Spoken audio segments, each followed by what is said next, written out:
Major Niti is there? Yes, sir. Jain, sir. I'm here, sir. Good to see you there. Ladies and gentlemen, please, I'm so proud that on our show, along with me, today we have my colleague at arms, Major Niti. Thank you, Niti. Thank you so much. We should thank you, sir. And I'm honored to be here with you. Thank you so much. Guys, we are live.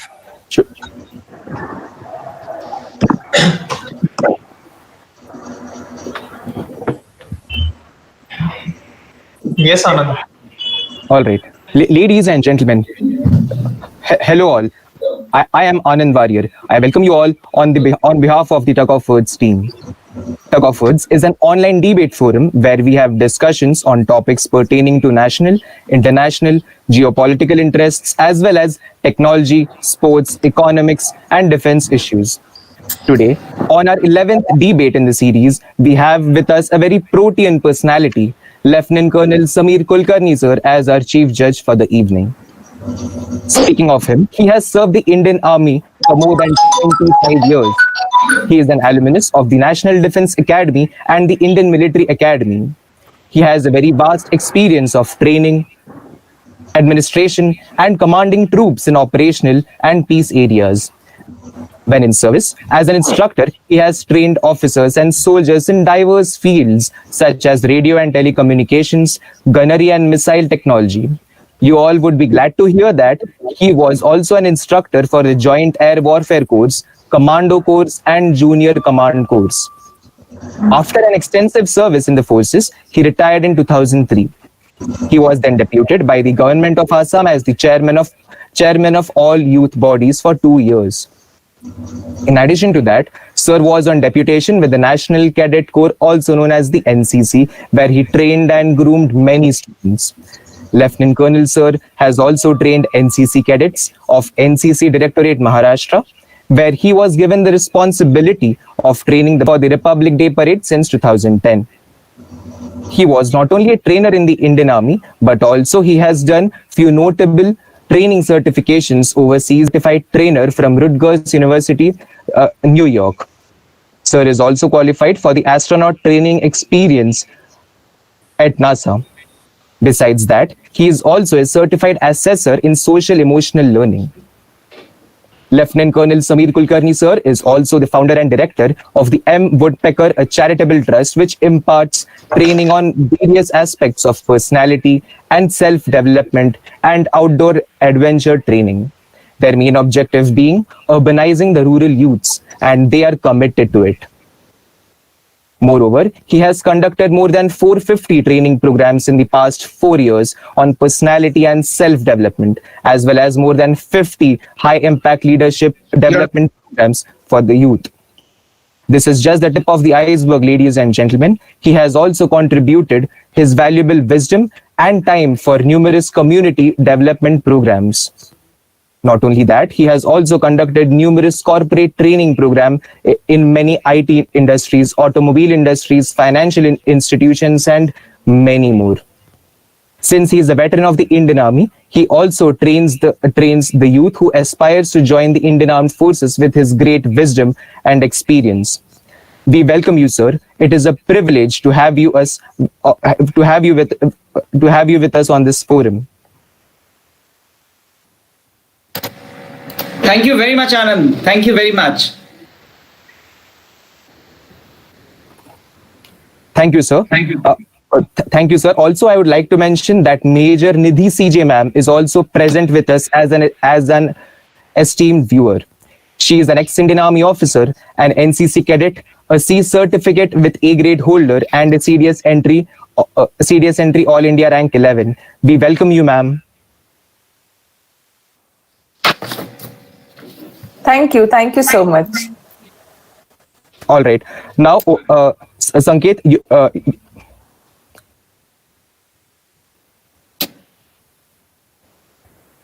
Thank you, Anand, for your kind introduction.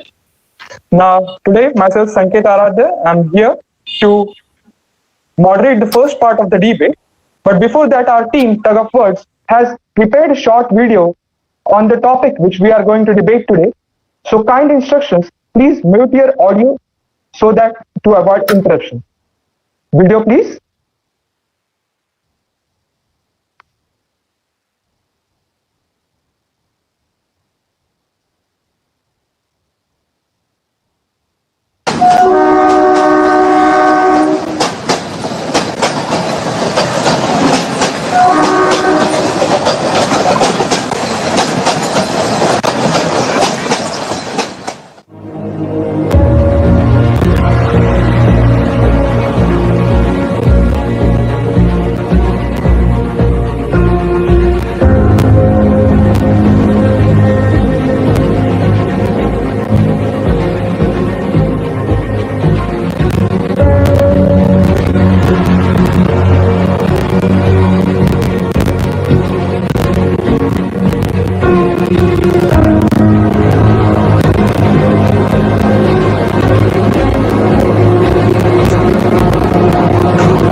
Thank you very much for the video team. Without wasting further time, now I'd like to introduce the topic that is you all know, should Indian Railways be privatized? A very interesting and fresh topic to discuss on, and without wasting further time, I will begin the proceedings. So for the motion, speaking on the first time is Japjit Singh. He is administrator at the HCL, avid reader and a cyclist. Over to you, Japjit, for the next 3 minutes. Thank you for the opportunity, Sanket. So, according to the data by the World Bank in 2018, India has 68,443 rail kilometers route of railways, and it is among the fourth largest rail networks in the world, followed by US, China, and Russia. Although every track in India covers much less geographical area than Germany, Russia, China, or Canada, indicating that there is a growth of expansion. Also, it is estimated that 1 rupee push in the in the railway sector would have a forward linkage on the economy in increasing the operation in other sectors by 2.5 rupees. And it has been more than 70 years since independence that we have not been able to develop our rail infrastructure to provide railway services to all our passengers. And ever since then, that has been the long demand to focus, that has been the focus in demand to provide rail services to all people of our country. And for that, privatization is a great move, wherein more number of increased coaches, faster platforms, faster mobility, and foreign technology would help in building these. And with the induction of companies like Bombardier and Astrum in India, this move had been greatly welcomed by our government. And in the coming years, this would be the future ahead for mobility for everyone. Thank you. Thank you, Japjit, for your view. Next speaker is Riya Arulkar. She will speak against the motion. Riya is an international badminton player, national bronze medalist, and a finance student. Over to you, Riya, for the next 3 minutes. Thank you, Sanket. Good evening, ladies and gentlemen. So, privatization. It has its own pros for a nation to grow economically, but you cannot literally do complete privatization of every other sector. Railways, definitely not.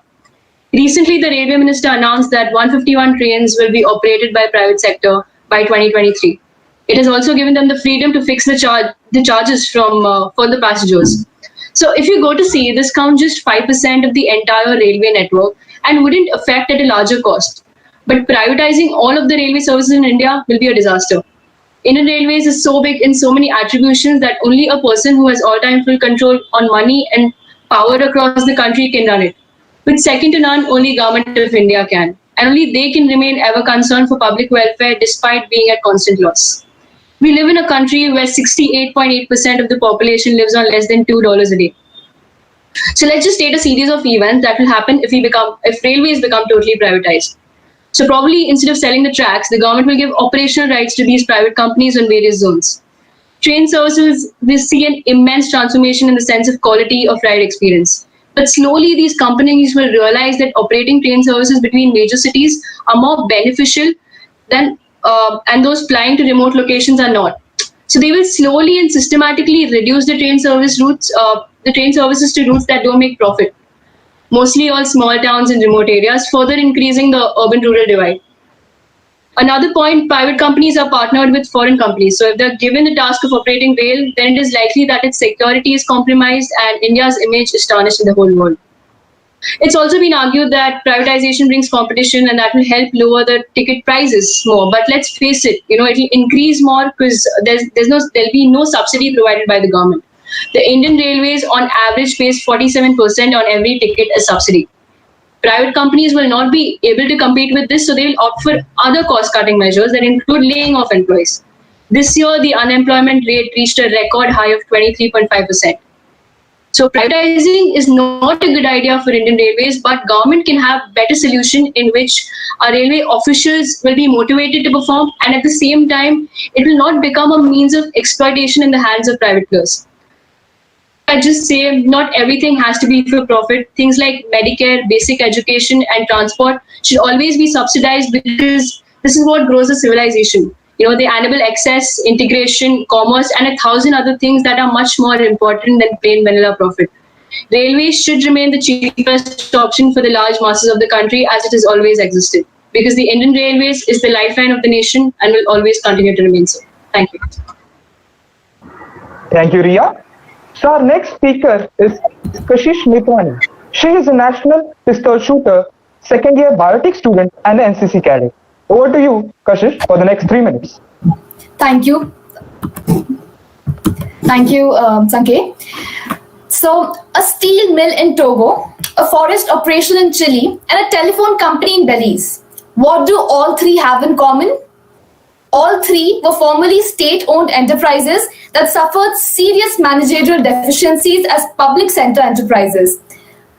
After privatization, all three have experienced a turnaround in efficiency, quality, and in customer satisfaction, and now contribute to the economy of the host nation. Good evening, everyone. I am Kashish Mithwani, and I'll be speaking for the motion. The examples I mentioned prove that privatization brings more efficiency, accountability, and objectivity, something that the public sector is unable to take care of.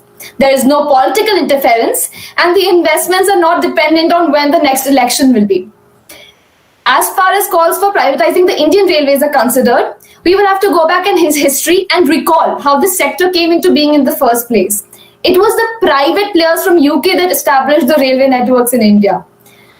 Then complete nationalization occurred between 1924 and 47. And now, as Japjit said, even after 70 years of independence, we have failed to develop our railway infrastructure. We are exactly where the private players left us.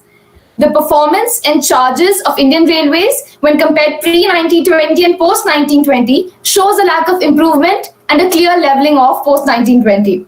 The route mileage growth average also reduced from 7.5% to 1.3% per year. And as per the white paper published by the Indian Railways in 2014, in the last 64 years, while the freight loading has grown by 1,344% and passenger kilometer by 1,642%, the route kilometers have grown only by a mere 23%. Years of underinvestment have led to overstretched infrastructure, inadequate carrying capacity, and a demand-supply deficit. The railways have transformed into an inefficient bureaucratic monolith over the years. Overstaffing, low quality of services, lack of punctuality, and cross-subsidization are the pain points that need urgent attention. Currently, Indian Railways is marred by mismanagement in the form of stinking washrooms, lack of water supply, and dirty platforms. A number of sanctioned railway projects suffer from implementation delays, leading to cost escalation. Even the government has realized that it is time we prepare a blueprint for complete privatization and provide a playing field to private companies to save Indian Railways from going the Air India way. Privatization will lead to a quantum jump in the infusion of modern technology and capacity building of Indian Railways due to healthy competition. They are here to run a business, not shut it down. To conclude, I would like to say the time has come to convert this vicious cycle into a virtuous cycle. Privatization is but it is a that will definitely grow. Because this आपको rail निजीकरण से ही गति भी मिलेगी और प्रगति भी। जय Hind. Thank you, Kashish, for your views. Now, speaking against the motion is Atul Pathak, who is a software engineer and political analyst. Over to you, Atul, for the next 3 minutes. Good evening, everyone. I'd like to start my opening comments with a quote from Professor John Harvey, which says, "Not everything profitable is of social value, and not everything of social value is profitable." Now, Indian Railways touches the lives of approximately 23 million Indians and indirectly a life of billion Indians indirectly. Though it's the backbone of Indian economy and Indian development, yet since the past few years, we have seen that the financial performance of the Indian Railways has gone quite poor. Now, what are the causes for it? A number of causes. What are the reasons for it? A number of reasons. But the thing is, the passenger business incurs heavy loss that runs in tens of thousands of crores. Now, there's a very utopian idea that whenever any enterprise runs as a commercial entity, you privatize it. You make it a commercialized entity. No, I do not think that will work. The thing is, it is not guaranteed that if an enterprise is privatized, it will generate surplus revenue and it will meet the expectations of the world or be world class. Now, before discussing if Indian Railway should be privatized or not, what we should do is we should take example of various railway structures which are in more of the developed countries, starting with Japan. In 1987, Japan Railway was privatized into 6 zones and 1 freight carrier. Unfortunately, according to the last financial year, barring Japan East and Japan Railway West, just all zones private carriers are experiencing losses and tremendous losses. Coming to Amtrak, it operates in about 46 states of the US and it is running in losses. It is operating in losses. Coming to Germany, coming to Britain, it was privatized in 90s and it's still running in losses. Coming to, now, there's a peculiar case of German and Chinese railway. In Chinese railway, the railway is state-owned. Still, it is generating billions of dollars of losses. So the thing is, the point I'm trying to make is, it is evident that not a single railway, whether state-owned or private, which has passenger transportation as one of its main functions, generate profit. Hence, I think it is a bad idea to privatize Indian Railway and operate it as a profit-making organization. Thank you. Thank you, Atul. Now, speaking for the motion is Ganesh Yadav. He is Bachelor of Engineer in EXTC, an environmentalist and defense aspirant. Over to you, Ganesh, for next 3 minutes. Thank you, sir. Good evening, everyone.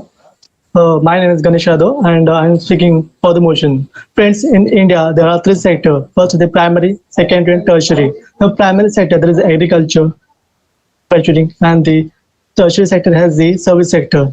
For all of this, service sector is the strongest sector in India. In this service sector, Indian Railways always remain as a huge contributor in economy because it provides services to the 135 crore population of India. Friends, Indian Railways is considered as the backbone of our developing economy. So it becomes mandatory to maintain the quality of service.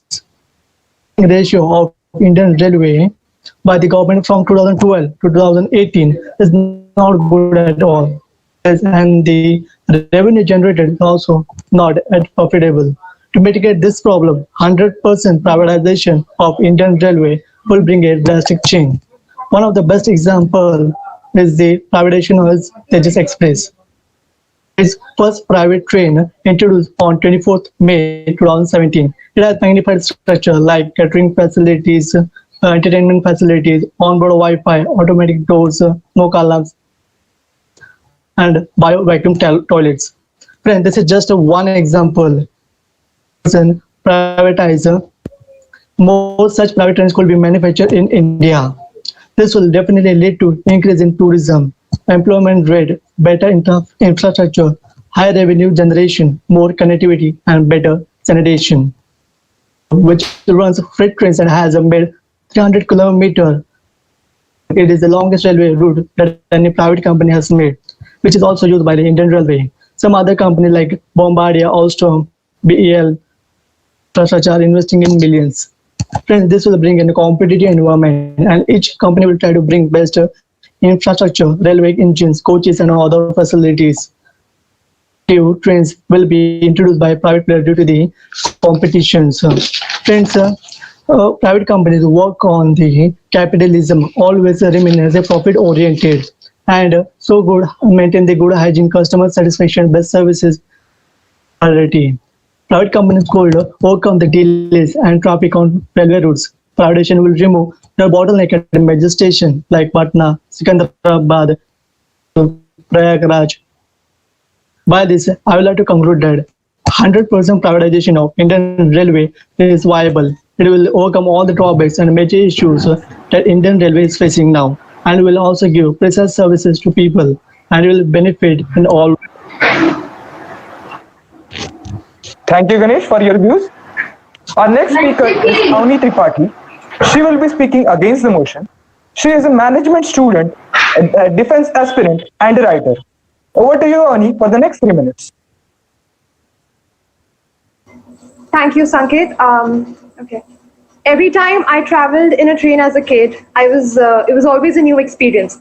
The landscapes went by and there were sleepless nights made brighter by the burning hot lamps above the berth. The man and his range of cakes and wafers and the iconic chai lelo. The railways was always more than just a journey. Good evening, ladies and gentlemen. I will be talking against the idea of privatization in the Indian Railways. Let me start by a very basic example from my own city. The Delhi Metro Rail Network is run by a government body, DMRC. Having an average of over 4 lakh passengers every day, it connects a list of satellite cities in NCR and is one of the safest travel options for women with its iconic women-only coaches. But did we know that the Delhi Airport Metro line was initially started off in 2002 as a pet project of Reliance Infra, till they suffered heavy losses and terminated the contract in 2012. When Reliance exited the Delhi Airport Metro project, DMRC stepped in and started operating the line in greater public interest. Today, DMRC runs Delhi Metro flawlessly amidst the hustle of the capital city. Moving south to the Ooty Nilgiri train, which costs a mere 30 rupees a ticket to visit the lush green picturesque landscapes awarded to be a World Heritage Site by UNESCO. Now, are we to believe that a region with such tourism importance will be priced this low under private leadership or control? Is it going to be accessible to every single citizen, irrespective of their financial status in the demographic we sustain? Now, since privatized railway will always work on the idea of maximizing profit in contrast to the government's initiative to provide services to the electorate, a vast majority of routes will end up being closed due to their inability to generate profit. Here, I am talking about the far reaches of the Northeast and the regions with difficult terrain and not many passengers. There are numerous challenges to work and to face when it comes to privatizing the Indian Railways. So let's not forget that it's the backbone of the country's economy also. Land acquisition in conflict zones, capping the ticket prices while not compromising on the quality of services, and accountability when it comes to catering to the needs of a 3.2 billion population. I think by all of this, it's safe to say that loopholes need to be fixed. Quality of services needs to be improved, but not by privatizing the railways, because that would be spilling more milk than you'll be able to clean the floor. Thank you. Thank you, Avni. Our next speaker will be speaking for the motion is Devjit Bardhan. He is an engineer by profession, poet, a sport enthusiast, and a defense aspirant. Over to you, Devjit, for the next 3 minutes. Thank you, Sanket. Ladies and gentlemen, first of all, good evening and greetings to sir and ma'am. Today I am speaking for the motion that railways should be privatized. So let me start by stating a fact that 70 PSUs of India, as per Financial Express report in 31st March 2019, are loss-making entities. So we can see that most of the public sectors that we have in India are currently loss-making entities. Also, we have an example of airways. In airways, we do see that some of the private players and public players both together collaborate and run the sector. So this is nothing new. The privatization thing is nothing new in our country or in the world for that matter. The other fact that I would like to state is that the Indian railways work on two systems. The first is the freight corridor, and the second is the passenger corridor. The main earning of the Indian railways isn't through the passenger trains. The passenger trains only make around 20 to 30% of Indian railways income. The main income is freight corridor, and and India has introduced 2 dedicated freight corridors in the near future that is supposed to commission by around 2025 to 2030. So many of the routes in India are going to be decongested and the traffic will be reduced. So the capacity is going to increase. But in the current situation, Indian Railways doesn't have the capacity, the financial clout, and the manpower, also the modern expertise to run services on these routes. So current need is that we need some private players to help Indian Railways provide better services to the passengers that regularly travel on these routes. Also, Ria from the opposite team, she also mentioned about subsidies. So is subsidies everything in our day-to-day life? Don't we require good quality services? We have an example of Tejas Express, like my dear friend Ganesh mentioned. Tejas Express, do you know that if Tejas Express gets late, the private players that operate it also give a certain amount of refund to the passengers if it does get late. So it isn't that the privatization should be totally discouraged. I personally encourage a certain amount of privatization in the railway. We shall be speaking more on this in the upcoming debate. Thank you. Thank you, Devjit. Now, the next speaker who will be speaking against the motion is Aishwarya Thora. She is a software engineer, a growth marketer, and a blogger. Over to you, Aishwarya, for the next 3 minutes.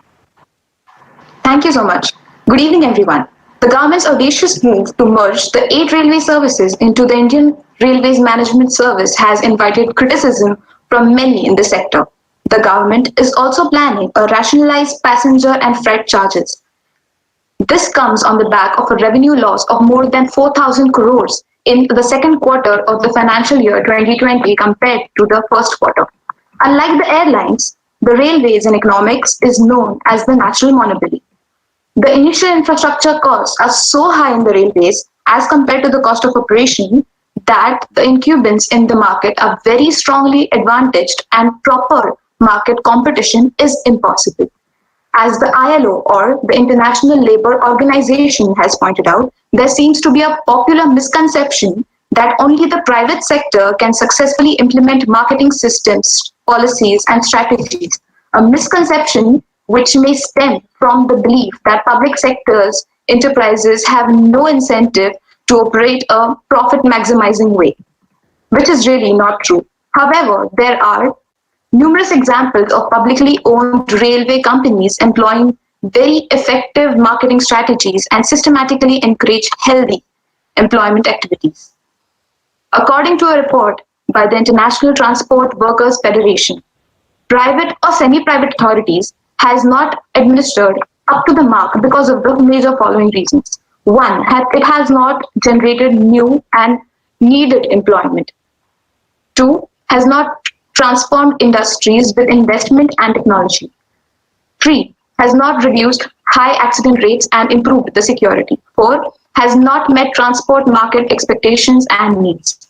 Five, has not maintained reasonable standard charges. And six, has not maintained its fixed infrastructures, not for its engines or rolling stocks, except for those incorporated with the state or central capital arising from the subsidies. The results of privatization through concessions suggest that the experience of producing the same distortions that resulted in the state of taking over the ownership and management of the railways in the first place. Privatization or even partial privatization is thus not the best idea from the economic point of view for India. What we need is a wholesale reform of how the Indian Railways is run and structured, and with professional managers replacing the privileged engineering cadres. Thank you. Thank you, Aishwarya, for your views. So hereby I conclude that we have come to the end of the first round. I will ask Mr. Anay Mulik to continue the further proceeding. Thank you, Sanket. So we end up with the first round. Now we're moving to the second round, the discussion round. I request others to keep your mic on mute to avoid any disturbance from the background during the discussion. Another request to you all to kindly raise your hand if you wish to speak. You will be given equal opportunity to share your views and opinion. Please do maintain the decorum of the court. Thank you. Okay, we'll start with Riya. Riya, please. Okay. So, Devjit mentioned about Tejas Express. So, let me tell you, Tejas Express is run by IRCTC. So, IRCTC is a subsidiary of the Indian Railways, so there's not much dual privatization there to begin with. Secondly, he spoke about the compensation that IRCTC provides if the train gets delayed. But let me tell you, they cover it up with the fair prices they have. The Delhi-Lucknow Tejas Express takes 6 hours and 30 minutes to cover a distance of 511 kilometers with 2 stops. The train charges are rupees 2450 for AC executive class and rupees 1565 for AC chair car. On the other hand, the Shatabdi Express takes 6 hours 35 minutes to cover the same distance at a price of 1165 for the AC executive class and 1855 for the AC executive class and 1165 for the AC chair car. We have other trains as well, like the Garib Rath, the Suheldev Far Express, which literally the cost for which is literally less than 1,000 rupees. I think any sane person would go for the other choices. Yeah, your point is very clear. Kashish, would you like to counter on this? Thank you, Anna. I would like to say counter Riya to what she said during her debate. She said doing a privatization would be a complete disaster. But have you seen the condition of railways these days? Have you been to a Bombay local? People are literally falling out. There's no maintenance. Look at the condition of the toilets. Look at the condition of the station. Every day there's a stampede. Then she spoke about limited coverage and how train routes will be removed. Are here to run a business, not shut it down. They will find the reason why the route is not profitable and work on improving it. If a route, take the example, I give you an example. When I go from Ahmedabad to Junagadh, the buses are more expensive than trains, but due to the less frequency of trains, people opt for buses only. So what the private companies will do is step in and improve the shortfalls, not eliminate the road itself.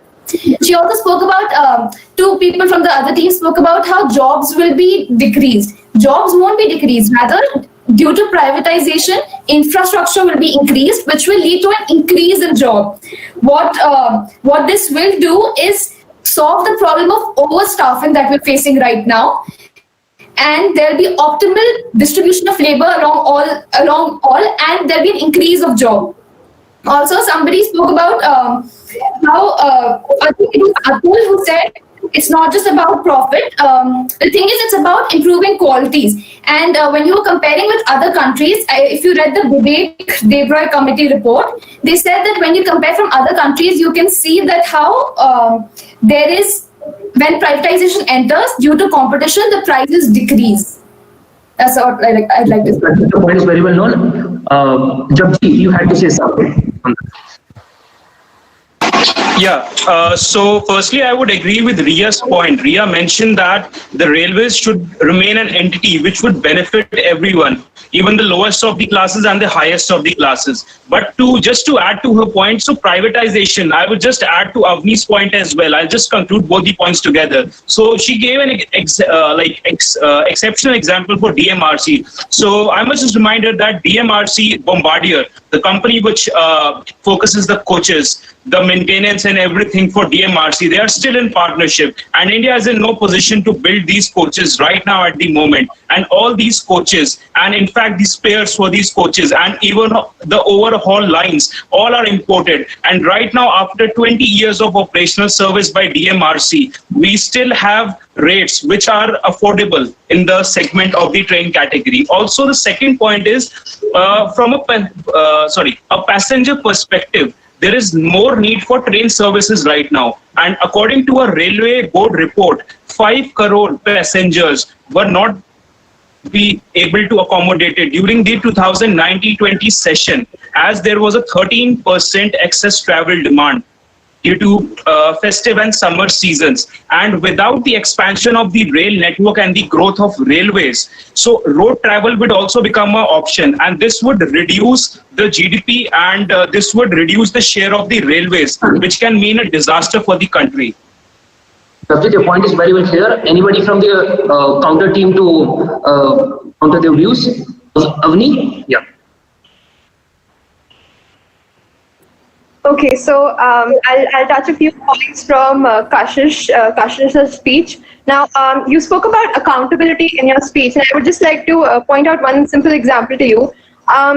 Accountability, when it comes to a private company, they will not guarantee the kind of accountability in terms of a lot of, let's take for an example, accidents that happen. So accountability on those terms, the accountability and responsibility that the government would take is not something that the private company would pick up. Also, you also mentioned that we started at some place and where are we now? I think we've made credible improvement on those terms. And when you spoke about facilities in railways and all, please come visit the Delhi Metro, and the stations that we have, the level of facilities that are offered are exceptionally good. I mean, for an instance, I don't think I'd be wrong if I compare them to some high-end, airport facilities also. So I think that's something you should look at. Okay, Avni, your point is very well clear. Another one, Atul has been raising his hand. Atul, and after that we'll have Ganesh. Yeah, I just have a point for Kashish. She was talking about no one wants to stop a business. Everyone wants to run a business. Indeed, everyone wants to run his business, but the point is, when the businesses fail, they need bailout packages. Recently, we have case of Jet Airways, where the company was going to get bankrupt, and then they started help from the government. The thing is, many private franchises, most recently there are some banks like Yes Banks and all, so many private franchises, they have needed to be bailed out by the government. Now the frustration of the people is, when they get profit, they don't share it to us, they share it with their shareholders. But when they go bankrupt, the taxpayer has to pay for them, the government has to pay for them. So this is a point which we need to consider on. Yes, they are going to run a business, but what if it fails? There's a high risk going over it. Second thing is, just one small point, one just small point I'll try to add. Regarding accountability, when the deals are being done with Indian government and a private company, they are held behind closed doors. The private companies are not accountable. They are not under RTI. We don't have a democratic voice against them. So what we get to know is, if the private companies fail, the government doesn't have a policy to counter it, or the government fails to intervene, neither have the policy nor the expertise to tackle it at that point in time. It takes time. So the thing is, Atul, very well clear. We'll have Ganesh for the motion, and then we'll have going for Riha. Okay. According to the CAC report, that is the Controller and Auditor General of Indian report, the Indian Railway recorded an operation ratio of 98.44% in 2017 to 2018, which is the worst in 10 years. Operating ratio is the amount of money the national transporter spends to earn each rupee. Friends, this shows how poor is the financial health of Indian Railway. Currently, government is spending 98 rupees to 100 rupees, wherever private company could cut down it to 65%. Companies are profit oriented and has high capital than government. Okay, thank you, Ganesh. Riha, over to you. There have been many counters. So, what are your views on this? Absolutely. So everyone spoke about our manufacturing, our infrastructure not being efficient. Let me tell you, there's integral coach factory, there's modern coach factory, there's rail coach factory, and all three have been equally good. ICF Chennai is world's largest manufacturers, which rolls out 3,000 plus coaches in the last fiscal year. It exports rail cars to other countries such as Sri Lanka, Thailand, Myanmar, Nigeria, and so on. So let me get back to the point why they are not so efficient. Structure for railways and suppliers of good transport has put these domestic manufacturers, like for locomotives, rolling stock, and track fixtures, at a big disadvantage. Under Chapter 86 of the GST tariff rules, they are taxed at 5%, but without any refund for the unutilized ITC, which is the input tax credit. According to a Financial Express report of 2019, the transporter's cash loss on restricted ITC is approximately 400 crores per month. So you see, this hampers their ability to compete with foreign suppliers who have a competitive cost structure and policy support. And this has also given rise to a lot of foreign imports by railways. So if this tax structure is revamped, we can definitely tackle this issue. Okay, thank you, Riya. Kashish, she has been countering on the tax structure, the GST, with comparison to the privatization. What are your views on that? I would like to talk about the accountability point that was mentioned by everyone. Why won't they be accountable? Rules are set even for private companies. They don't operate without rules. So yes, they will be accountable too. What they will bring along with them is proper maintenance, which the government has not been able to do, better tracks and better conditions. Secondly, Avni, one metro is not enough to define the entire railway system. The entire Indian railway condition is very worse. And another point that you had mentioned was that there's a 3.2 billion population. Exactly, a 3.2 billion population. And look at the demand and supply deficit in the railway system. Also, how much time do you need? 70 years and no improvement in railway system. And you still believe that there will be improvement if you give it time. There was another point that was mentioned about how, I think Riya had mentioned during the speech, that how partial privatization is still okay, but we can't go with complete privatization. But the thing is, the reason a lot of companies don't invest is because the governing policies change along with the government. So if you guarantee complete privatization, they'll be able to make the rules. If you have partial privatization, the government policies change along with the government, and it only depends upon the next election how the rules will change. Okay, thank you, Kashish. Dabji, you had a point, you raised your hand for a while. You want to have your... Yeah, so I just had to add to Atul's point. So Atul had mentioned the example of Japan. Yeah, I meant Dabji, DAB. I'm sorry. Yeah, I'm sorry. Yeah, please make your points very crisp. Yeah.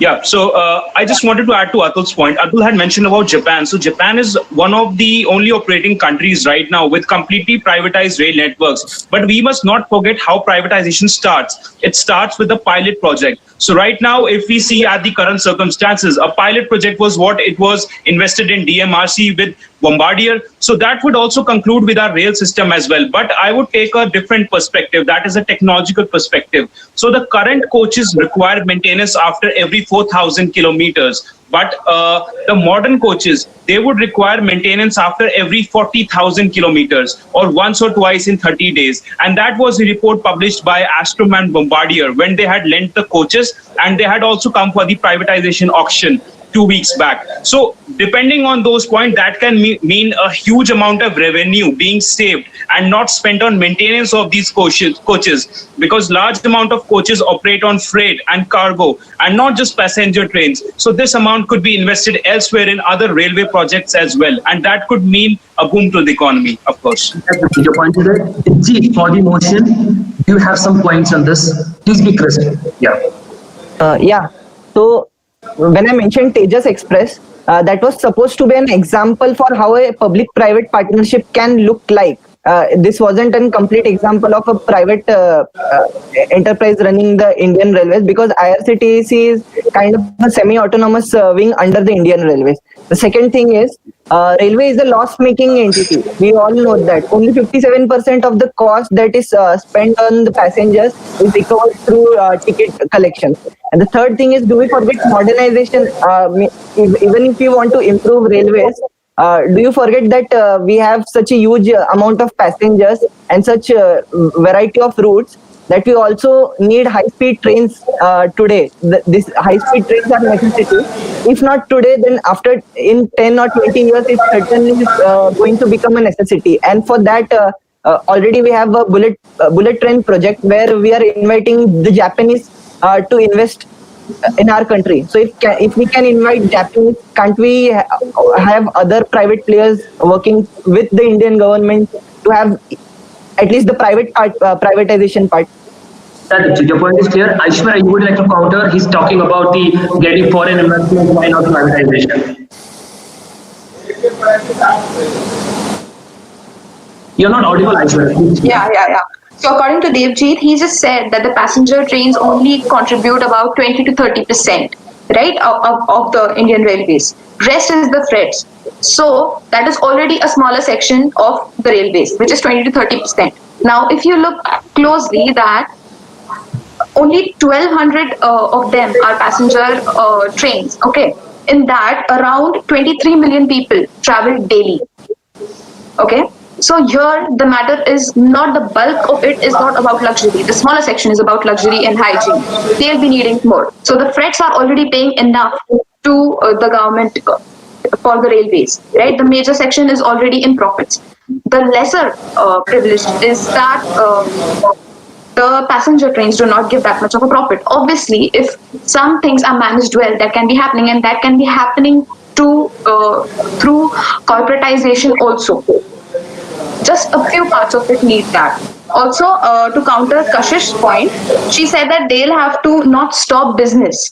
So making business is the main point there. That's exactly what I'm trying to say. It's a huge threat because you are trying to give them complete access to the companies, which is very, very, very harmful, or also very risky, because right now if you see in the airways, what is happening is 10% of layoff in the Indigo, which is one of the biggest airlines, private airlines. You see 48 pilots just the last week are fired just a week ago. And obviously they cannot have any control over it. Anything, we cannot be doing anything, and there's no one to blame if it goes to the private sector.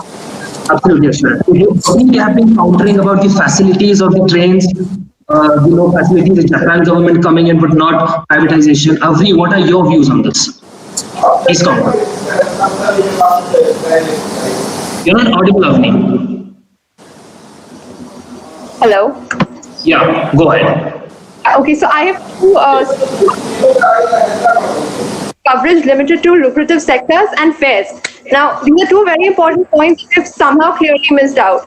Now, the advantage with the Indian Railways still being under the government cap hold is that it provides nationwide connectivity irrespective of profit. This will not be possible under privatization, since routes that are less popular will be eliminated. Therefore, there will be a negative impact on the connectivity issues. When it comes to fares, given that the private enterprise does run on profit, it is but natural to assume that the easiest ways of acquiring profits would be that the railways would be hiking up the prices. And just one small question which I would really like my fellow speakers to throw some light on. For Devjit and Ganesh, who spoke about price, about giving out more services, and there'll be more infrastructure and everything. How are you going to fit all of this under that same price range that the Indian government or the Indian Railways currently is running with right now? Okay, thank you, Avni. Ria, anything you have to say? Ria, you're on mute. Ria, you're not Am I audible? Am I audible? Go ahead. Yeah, absolutely. So people mentioned why full privatization is good. So let me tell you, full privatization would mean two types. First, you take out the Indian Railways as the train running operator and allow only privately owned operators to run trains while the network infrastructure remains with the government. The other is you sell off everything, including land on which the rails are laid. So you see, it is difficult to privatize a portion of our railways because of its vertical integration. So if the proprietorship is distributed, chaos is bound to happen between different private firms due to the envy and the fierce competition, as you may call it. So as of now, Delhi directs the trains from all across those 66,000 kilometers of route with 100% monopoly. Imagine the mockery and clash of direction between 18 zone, at least there. So it should be centralized somewhere. Also, if you talk about centralization, which private firm collectively has the spine to hold 14 lakh employees? You have the example of British Airways, British Rail. British Rail was fully vertically integrated industry. It owned and was responsible for virtually every aspect of the railway business. Privatization saw the industry broke into over 100 separate companies. A season ticket in the UK costs 381 euros a month, whilst the same ticket would cost about 66 euros in France. So overall, railway privatization has failed to achieve its original objectives.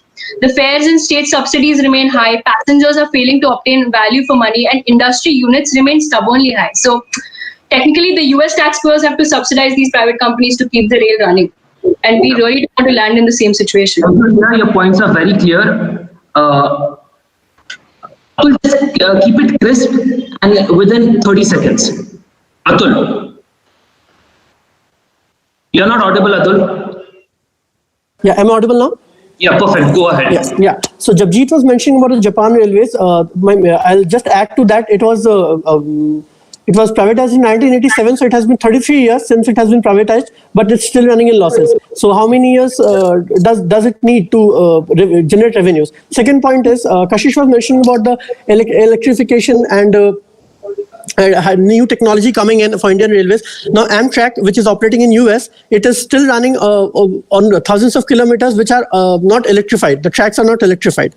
Third thing is, she mentioned about the tracks being modernized. I don't know how the tracks are going to be modernized because government is only giving permission to run trains. They are not selling tracks. The last point is the pilot project which he was mentioning about. Now every pilot project will introduce a new word to us called premium, where we will have to pay more for getting more services. So for me, who is traveling with $100, I cannot afford a Tejas Express, but I need a normal train to go.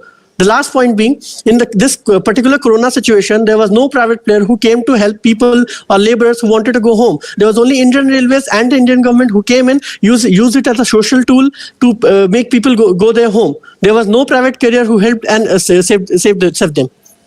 Okay, thank you, Atul. For the motion team, there have been many counters on you. I'll start with Kashish. Kashish, they have been talking about the vertical integration and the competition will be inculcated after the privatization. What are your views on this? Kashish. You're not audible, Kashish. Am I audible now? Perfectly, go ahead. So I will come to competition part, but a lot of points have been said before that. I'll start with Aishwarya. She said about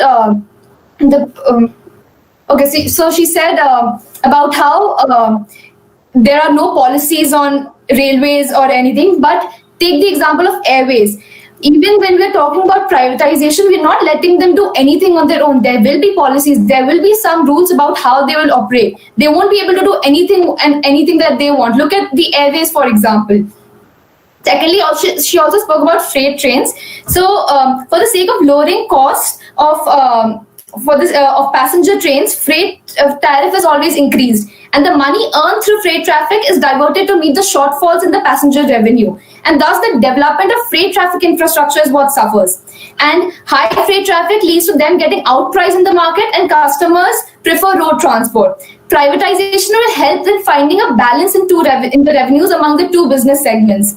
Also, when Atul said that no private companies had come, but yes, there were companies who helped in road transport too. Rather, initially, even the government trains had a very haphazard schedule, and they couldn't figure out how to send transport and how to start it. And also another thing that I want to mention is a CAG report that was recently released. It was about the operating ratio that was 98.44%, which has been the worst in 10 years.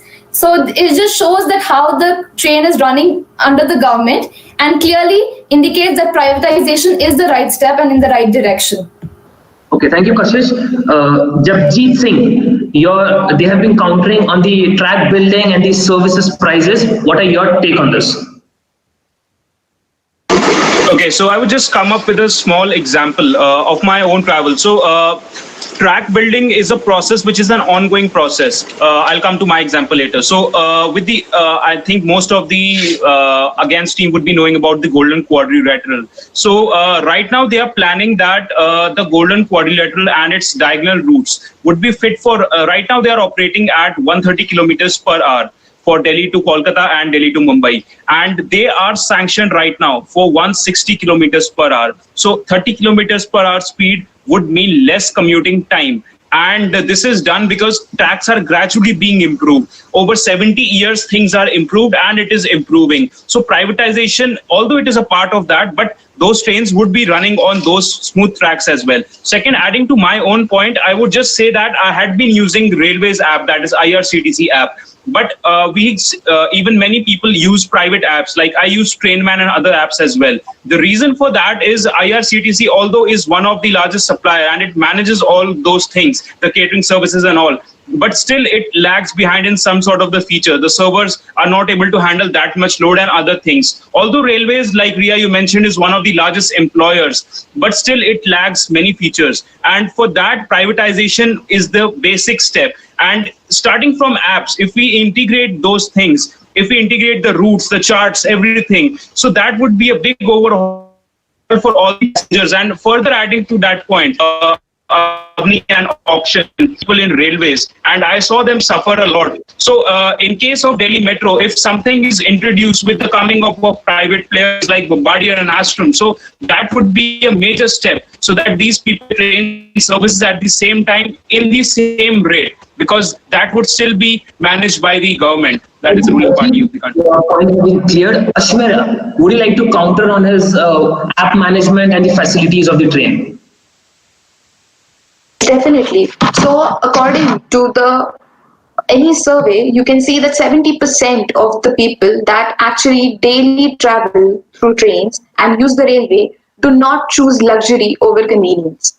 Their travel is more towards needs and not towards wants, right? So one point is obviously convenience before luxury and any other thing. Obviously, a little more hygiene is there, and I don't think only private sector can be doing that. Even if a little more attention is given to the government, I think that can be achievable. Second point is, why do you think that if the prices are increased and the government is still the owner of the business, then if the prices are increased to that an extent, obviously the luxuries that can be visually seen, obviously it has to increase. But is that worth it? Masses need. Is that what the population needs today? Definitely, it's not the priority.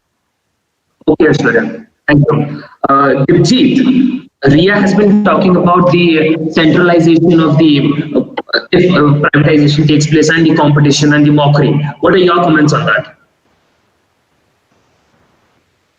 Dipjeet, you're unaudible. You're not audible. Yeah. Yeah, am I audible now? Yeah, perfectly. Go ahead. Firstly, some of my friends from the opposite team mentioned about the price range, how price increases with the service. So I would like to ask them, do you expect the luxury of a Maruti Suzuki Dzire in the price of a Maruti Suzuki 800? No, na. Of course, as the services increase, price does increase. I'm not speaking about total luxury, but the services, the basic services that we need, like whenever we travel in a mail train, we don't feel like going to the washroom because we are not getting what we expect. The second thing is someone from the opposite team mentioned about the if we privatize the railways, some of the less profit making routes might get shelved. So let me tell you, according to the July 1, 2020 report of the Indian Railways, they have announced 151 trains in 109 of the busiest routes of our country, expecting private players to invest in these routes where we have huge waiting lists for passengers. And someone, I guess Ria had already mentioned that this is just the 5% of the total train traffic in India. So just the total 5% of Indian rail traffic, I don't think 5% of 100% of privatization does make privatization bad. Yeah, thank you. Ria, they have been, Kashish and Dipjeet have been talking about the increase of the road transport over train transport. So privatization necessary. What are your points on that? Wait, am I audible? Yeah, go ahead. Okay, firstly, there was a point mentioning Mumbai somewhere. And actually, let me tell you why are stampedes caused? Because of crowds. I mean, and you cannot literally compare Bombay because the population of Bombay is equivalent to any European country. And people travel by local because if I have to travel from, say, Churchgate to Santa Cruz, it costs me 15 rupees. But at the same time, if I take a taxi, it costs me 800 bucks. And also, if you want to talk about Mumbai, there's so many projects coming up. There's the metro coming up. We have the coastal rail project, the coastal road project, which has come up. And again, if you put arguments like cleanliness, punctuality, food quality, safety in privatization, how come private companies guarantee it? They may be good in these fields, but because it's all business, I mean, they're investing thousands of crores. And yes, Indian Railways is the largest employer in India, even bigger than the Indian Defense. And all of a sudden, you're suddenly bringing private sector into the picture. Let's just take a look at the recent COVID-19 pandemic. Only government hospitals came to rescue, and later the private hospitals were forced to act. We have examples of private airliners who during emergency exploit the situation and mint money. When Indian Railways is only charging 57% of actual expenditure incurred towards a given journey. So what can be done is Indian Railways can revise its fare periodically as per inflation rate, and also the fuel and electricity rates. We have seen it in the past. In order to generate funds, the NHAI, that is the National Highways Authority of India, had floated bonds. So on the same lines, the Indian Railways can call for fixed deposits, pay interest a little higher than banks. So then they would be flooded with deposits. When you take bonds or deposits, this is the most safest way of investing for any individual country. Yeah, thank you. So shortage of funds, and I just want to say, shortage of funds cannot be an excuse to completely privatize our whole sector. Okay, thank you, Ria. Kashish, there, Ria just countered about you can't compare Mumbai with any other Indian railways. And she also said that instead of privatization, we could enhance the quality of Indian railways because it always comes as a rescue for the first. What are your takes on this? Okay, so starting with Mumbai, why is there a stampede? Why is there so much crowd? Because the demand for trains that we need is not met by the supply. Nobody likes to go out hanging out of trains. Nobody wants to be in a stampede. It is because we don't have enough trains. A lot of people are getting onto the same train every day.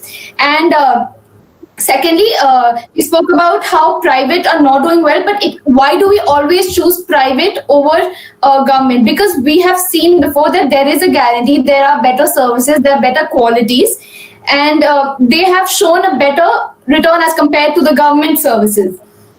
Adding on to the earlier point also, where increase in fare was mentioned, due to the competition in the market, the private companies will not be able to increase much price, because they will have to compare with AC bus fares and air travel fares. So there will be competition in road transport and air transport. Moreover, there will be competition amongst themselves. So it's not a viable option for private operators to increase the tariffs.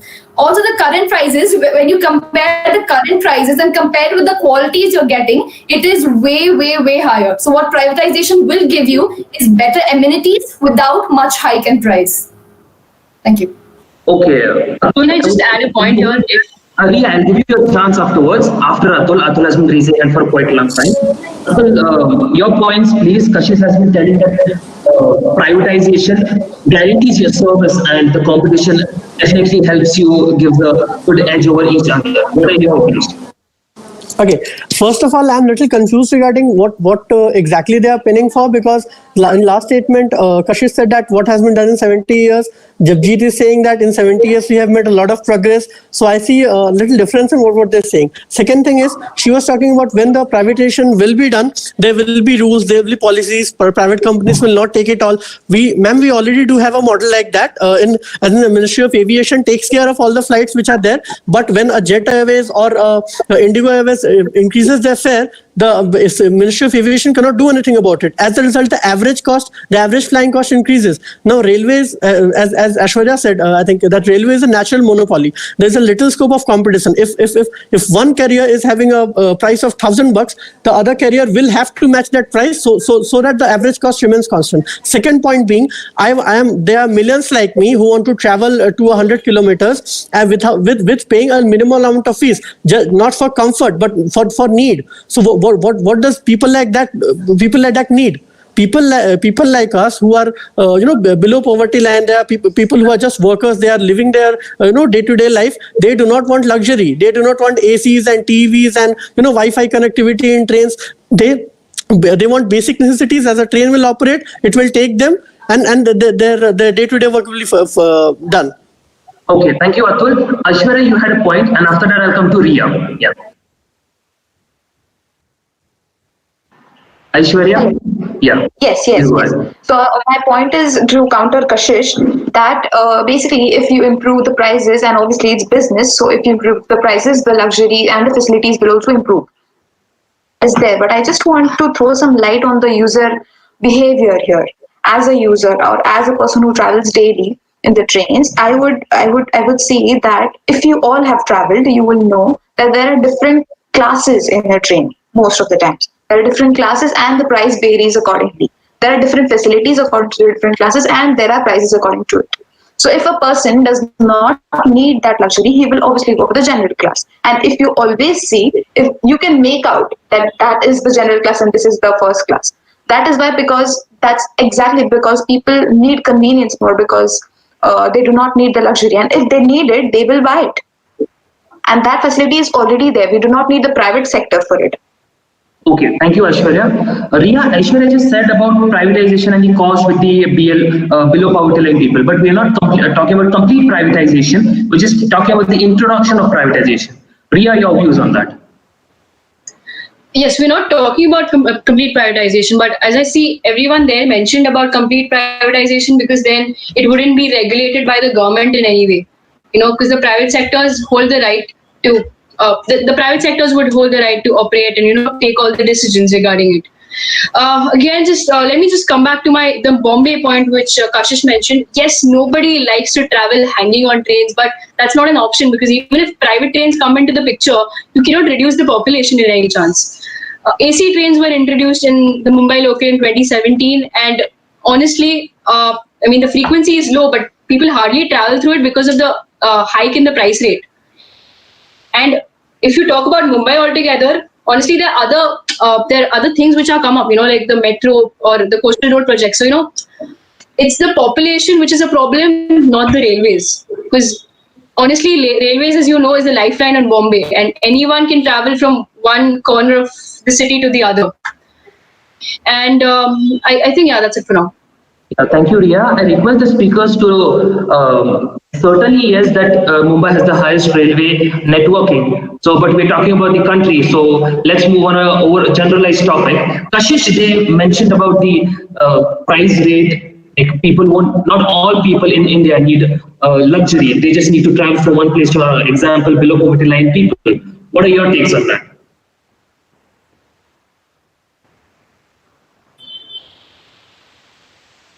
Kashish, you're not audible.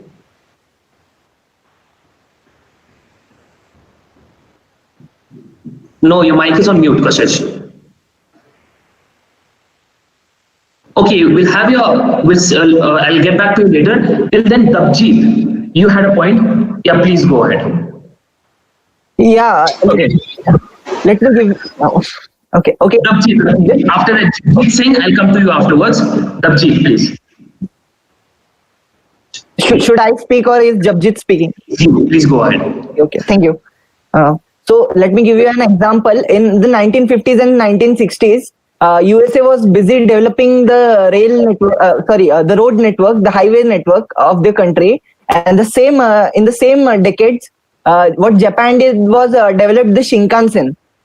And by developing the Shinkansen, what I mean is they put emphasis on high-speed trains. So when we mention private and public aspects of Indian railways, it's not just about services and it's not just about this luxury. It's also about the frequency of trains and the speed of trains. The more you increase the frequency and speed of trains, obviously the services will improve, because a certain journey that might take 6 or 7 hours with the high-speed rail network or the semi-high-speed rail network, it might just take 1 or 2 hours. The other thing I want to mention is having proper service is not actually a luxury. If staying in the 5th largest economy of the world, I travel in a train and don't even get to sit properly or even stand spaciously, I'm not expecting a luxury. I'm just expecting a proper service. And lastly, Ria had mentioned about Mumbai. In the context, I want to say that we have example of Mumbai Metro, which is actually already privatized and it's is operated by Reliance. And we also have example of Mumbai Monorail. So we already have an example. Okay, thank you. Avni, you had been raising your hand for a quite long time. Yeah, Kashish, I'll just get back to you after a while. You're audible right now. Yeah, Avni, your points. He said about we already have the privatization of metros, Mumbai metros and all. Yeah, please. Right. So Devjit, two things. In the initial point that you spoke about, you somehow mentioned the 150 trains that will now be plying on one of the busiest routes in the country. That is exactly my point. Considering that privatization does happen and these trains go under that sector and they start applying through the busiest routes. What about this? What about the parts of states which are which are diverse around the country, somewhere in the northeast, for example, or somewhere in conflict zones, which are at a lot of times heard. You hear about them in the news when there are Naxalites attacks. How do you get privatized railway to ply over there? With this also, one more thing, when you spoke about service, when you countered the point that I made saying that services would obviously cost more money. Right, the services will cost more money. My point is very simple. With the financial division that we face in our country, how are you going to make sure that a common man who has to travel from, let's say, Uttar Pradesh to Mumbai, just for work, just for his daily wage, just for work, how is he going to be able to afford a ticket with the services? His main aim is just to go to Mumbai for his work. During the pandemic, we had numerous people who wanted to come back from Mumbai, who wanted to go back from Delhi. One more point that I have, which is about I don't know, a lot of people might not know this. Now, Kashmir today, Jammu and Kashmir has only one train working ahead of Jammu, by the name Jammu Baramulla train, which runs 4 times in one day. Now, with the conflict zone that is prevalent in the state, how do you expect the privatized companies to come and work with the security that is needed at a day-to-day basis? Government is the only answer to get that kind of a job done in that kind of a region. Okay, thank you, Avni. I'll come to. We have just a few moments, like only 5-10 minutes, so I'll be able to take only some few speakers. Kashish will go to you. I hope your audio is back. Can you hear me? Yeah, after Kashish we'll go to Atul. But okay, Kashish, please go on. Right. So I think, as mentioned by Riya or Avni, when we talk about privatization, we're talking about improving quality. We're not saying that there won't be general class, that there'll only be ACs and it will just be first class, second class with super expensive tickets. There will be different kind of level for different kinds of tickets, so the common man can travel. All we're talking about is improvement of qualities and maintenance. And secondly, everybody keeps on saying the prices will increase, but prices, they won't be able to increase much without facing a large competition. That is one point I wanted to mention. Thank you. Atul, your point. Yeah, just quick 2 points. I'll just add to Avni that maybe you all are not aware that there's a Chenab River Bridge which is being constructed, which is 375 meters high above the sea level. It is constructed between villages of Bakkal and Kauri in J&K. Now, the plan is to join Kashmir Valley with the central of India. Now, it has been executed by Konkan Railways. Now, about as far as the private services are concerned, they only cherry pick services. The 151 routes or the 151 trains which have been allocated, they have only been allocated which have huge amount of traffic in there, so that they can make much more money. Now, the government can put social benefits above profit motive, like Labour Express or Shamik special trains, which we observed at this point in time. Now, the private firm may even exclude external costs like pollution and external benefits. Railways are also the supplying chain of our economy. And one last point I'll try to make is the workers feel motivated when they feel that something belongs to them. When we have people working in Indian Railways, we have an MS Dhoni, who got the opportunity to play for the country without getting to worry his job. There's no private company who will guarantee such freedom. We have many players who have won medals for us, who are working in railways. When you privatize this, you cannot ignore the social factor which railways is even contributing to. Yeah, that will be a point. Atul, I would just like to tell you, the Mahindra company also includes the sportsmen in their companies for their privatization games. So moving ahead, it's just a handful. Anna, it's just a handful. That's the point. Yeah. Javjeet Singh, do you have a point, or are you move towards Dipjeet? Okay, so I just had a point made by Aishwarya, I think. So luxury is not an option for everyone. I agree with that.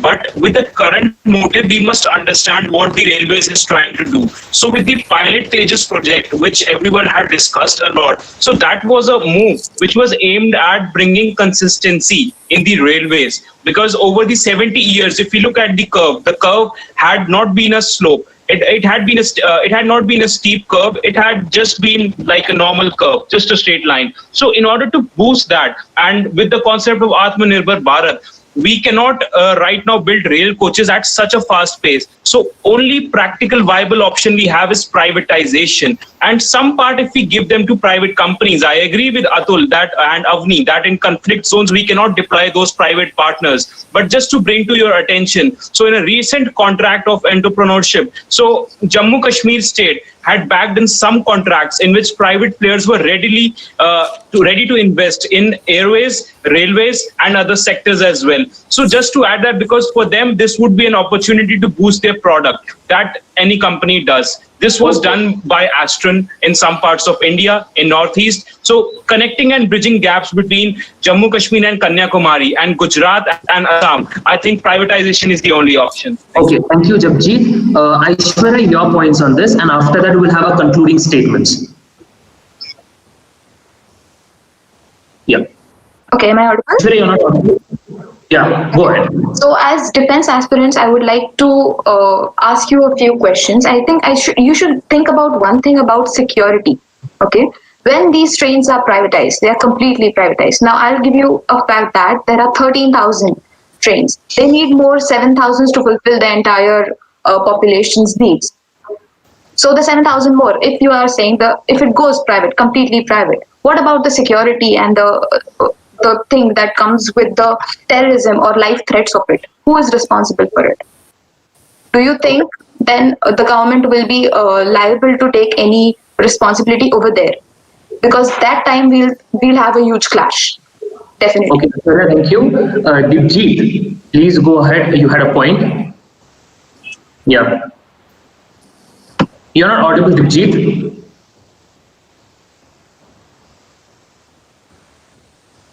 Dipjeet, you're not audible. Yeah, is it audible now? Yeah, perfect. Go ahead. So Avni mentioned that Avni mentioned about my point that private players won't be operating in less traffic routes. Avni, that's the point. We don't need private players in less traffic routes. Government is already operating there. We don't have demand. We have to match the supply to the demand. Okay, and the other thing is where we have demand, where government is not being able to supply adequately. That's why they are inviting the private players so that the demand can be met. And it's just 5% of total Indian railways. So it is not about complete privatization. It's a partial privatization. And the second thing also it keeps coming is the price aspect. But are we not thinking of 20, 30 years further ahead down the road? Like by that time, the population is going to increase. The demand for services is going to be huge. And currently, the state of Indian Railways is such that honestly, it cannot match the demand that is going to be created. And lastly, I want to mention is the recent July Indian Railways announcement estimated around 50 lakh crores of investment will be generated through private players by 2030, because as I earlier mentioned, 70% of freight trains will be the dedicated freight corridors which are coming. So it will free up the capacity in the Indian Railways to operate more passenger trains. But currently Indian Railway doesn't have the capacity. So private players are going to help. They are not going to overtake Indian Railway. Absolutely, your point is clear. With growth of population, privatization and growth should be there. Okay, the last concluding statement from the against the motion team, Avni, and after that we stop our discussion. Avni, over to you. Okay, so two things. Devjit, your idea of the busiest routes being taken over by the private sector sounds like a story where you want the private sector to have the best piece of the cake. So that is one. Second, Kashish, you spoke about competition. Now, I agree with your idea about competition existing. I'm sure that's a good, that'll be a good scenario. But how many Indian private companies do we have who are financially capable enough of taking over an institution as big as the Indian Railways? So if you're considering that foreign companies come in and invest, or start running the trains or take some charge, aren't we then paying? Isn't the revenue going out of the country rather than staying in the country, even if it's talking about focusing on profit? Now, other than this, one more thing. I understand I understand my fellow speakers might just counter me on this point. But I still have one very valid example about the Delhi Airport Metro, where Reliance backed out because of suffering heavy losses, and eventually it went on to DMRC, which is again still a government body. So we can't have private sectors one fine day figuring out and discovering that we're running into losses, so we need to pull our hands back and stop supplying the money or stop working towards the project. Thank you. Thank you, Avani. We understand geographical issues also as a major factor for privatization. Okay, so I would like to say we're ending the discussion right here. We had a wonderful discussion. Thank you so much. Sorry, we're lacking time. It's 7:20. We had a 15-minute discussion. I'm extremely sorry to other speakers. Ashish and Riya, please, you can put your hand down. Yeah, we had a 50-minute long discussion. That was a very wonderful time. I request Abhishek sir to please take over from here. Thank you.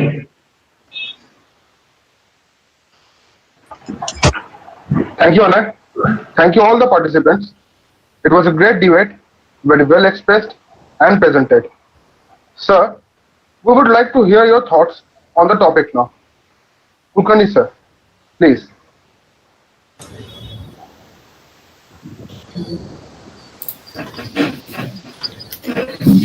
Thank you very much. Thank you very much. In fact, I'm really very pleased and I'm very happy, and I'm finding it very tough to decide whom should we declare as the best speaker and all, because the competition was neck to neck. In fact, the topic is of great interest. There are certain things which I would like to share with you, because somebody mentioned about, it took me back to my Kapur.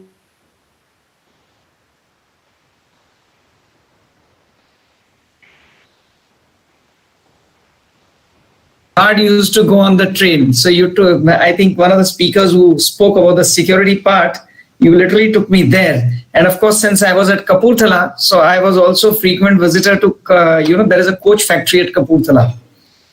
Anyway, to, quickly sum up the, to give you my opinion about this privatization of railways. Both the sides, you spoke pretty well. Both the parties, they came out with lots of facts and figures and, to support their points.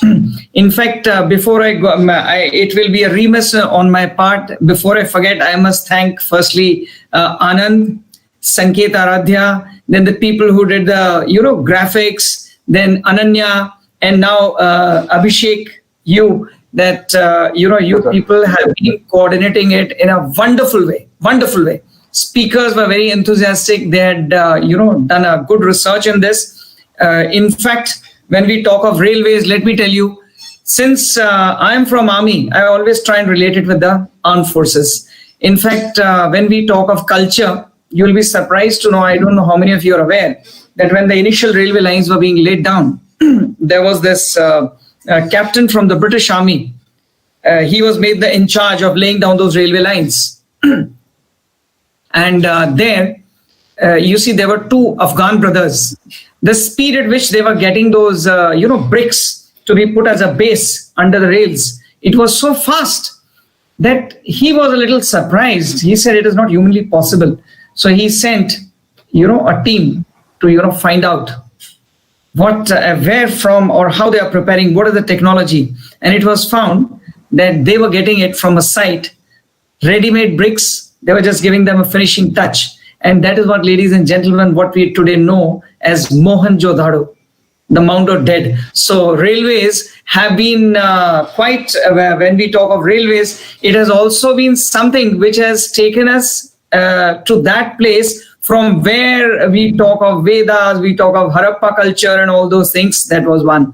Secondly, when the Britishers came here, as you all are aware, the railways initially, their basic purpose was, somebody brought out very nicely, it was private players who were given the role, to lay down the lines and create this infrastructure. Their main purpose was to take raw material to the ports and the finished products to the market, and later on, again coming back to the armed forces, for the protection of those things, the movement of troops to make it fast. That is how this entire thing came. And I'm sure you all must be aware that in India also, in 1950s, we came with this what you call as making it a public sector. Railways were turned into that, and the government took over. Okay, so that was a little background of that. And even now, if you see that railways, they form a backbone of our economy. Railways are the one which has got the largest infrastructure, and like somebody in the introduction part brought out, that we are the fourth largest railway here in the world. So yes, and if you all understand and if you all know that in as far as India is concerned, we are what we call a welfare state. Initially, when we got independence, and in earlier days, people were very much influenced by what we call as the socialist kind of an environment of government we should have. Influenced by, and our first Prime Minister, Mr. Jawaharlal Nehru, he was very much influenced by the socialism, the equality. We all must have equal, rights and things, and everybody should be equal. And in fact, that has been included in our constitution also. But gradually, as people started moving forward, they realized that somewhere, total socialist thought process may not be a very good proposition, because it brings in a lackadaisical attitude. People don't take it seriously because they are guaranteed. They feel, oh, I've got something very guaranteed. And in fact, I was very impressed when I was listening to Ria and her team. I was just thinking how they are going to support this point. But I'm very glad that good, bad or ugly, whatever you say, they were able to come out with befitting reasons and arguments to support their point. Yes, because now that we have got the railways out here, one of the largest networks, it is a common man's transportation, no denial about it. But I don't know how many of you are aware, and I am rather surprised that nobody came out with, or maybe I missed out because in between there was power disruption. Niti Aayog ka naam kisi ne nahi liya. Because, whether you talk of Tejas,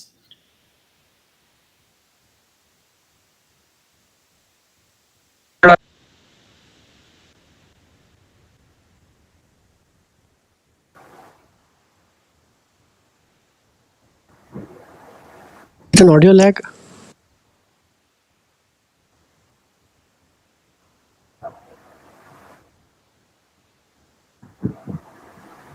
Hear me, please. Abhishek, am I audible? Yes, sir. Yes, sir. Now you are audible, sir. All right. Where did I leave you people? Where from you were not able to hear me? From the Niti Aayog portion. Yeah, I was talking about the Niti Aayog. Can somebody tell me what is the full form of Niti Aayog?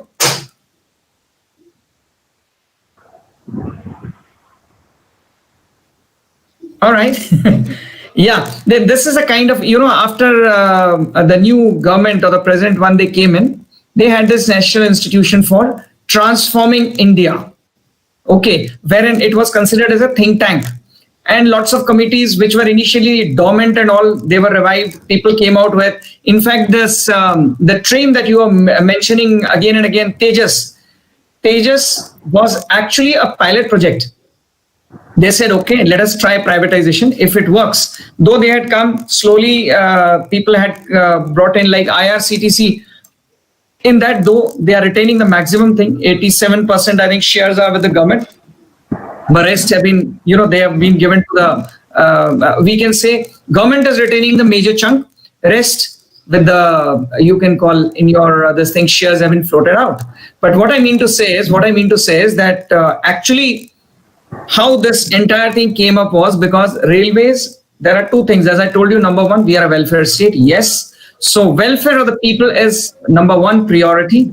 Number two, that okay, the welfare is okay, but you see, the losses were so heavy that they were not able to meet the requirements, and that is how this Niti Aayog, when they carried out a study, they came out with this proposition that okay, we must come out, we must give a solution wherein the government does not lose total control, and yet we are able to make some profit and all. And I don't know how many of you are aware that they came out with a projection of till 2030, almost 50 lakh crores. 50 lakh crores was supposed to be the, is it 50 lakhs? You can just check the figure, but it was a colossal figure. Yes. That much amount would be, am I correct? Yes, sir, it's 50 lakhs. And I guess that Niti Aayog table was chaired by someone called Mr. Amitabh Kante, if I am not wrong. You're right.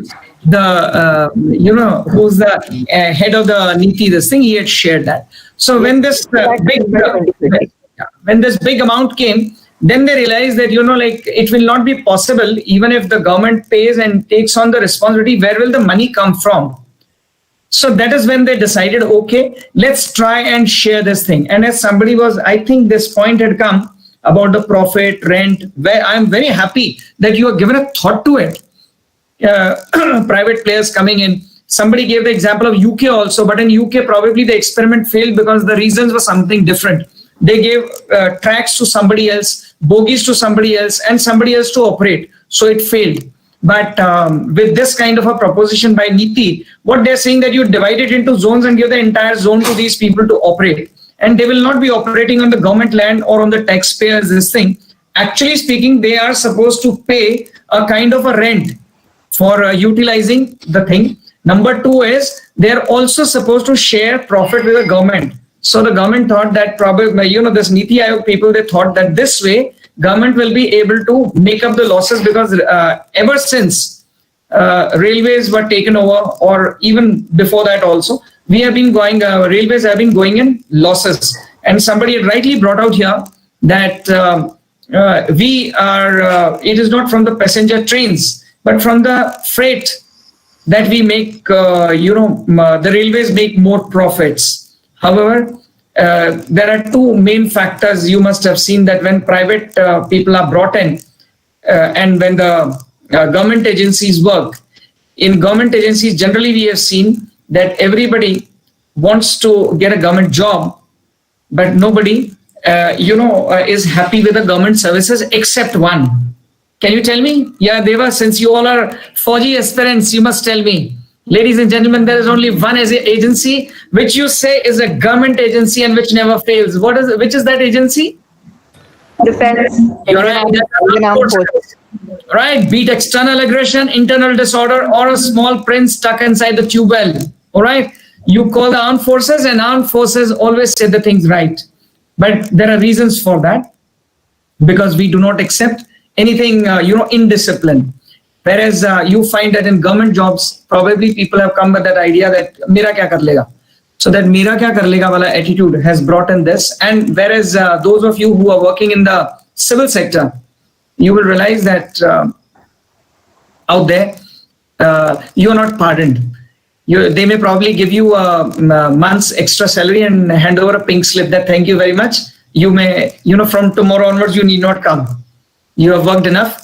And your services have been, we appreciate your services, but from tomorrow onwards, you need not come. So yes, that part is also there, as you said, that private agencies, they work for profit. Yes, they do work for profit. And when we talk of government agencies, we have to think of the entire nation as such. And since you all are aware that it is it is a transport system which is used by maximum number of people. including the people who are poor. The moment it becomes, because nowadays TC comes, at the most he'll ask you to get down, or he may give you some fine and all. But in a private bus, nobody can afford to get inside a bus. Same way, when it becomes a private train, nobody will be able to get into a train without buying a ticket. These days, you will find that a lot of people do make use of these things, the trains. That is why also we probably go in a bit of losses, because a lot of people, they travel without tickets. Okay, so coming down to your argument part, I will quickly sum it up. I personally feel, since it is a debate, so you had to take a side. Either you are for it or you are against it.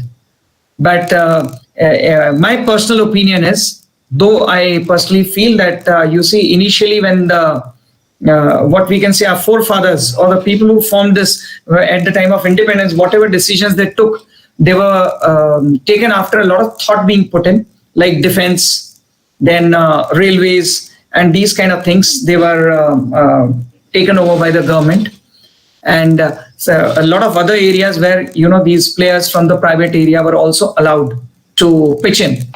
Now, as we have moved, and we have moved 70 years, we have come, lots of experiments have been done, lots of things have been seen, and just a second. Give me 1 second, please.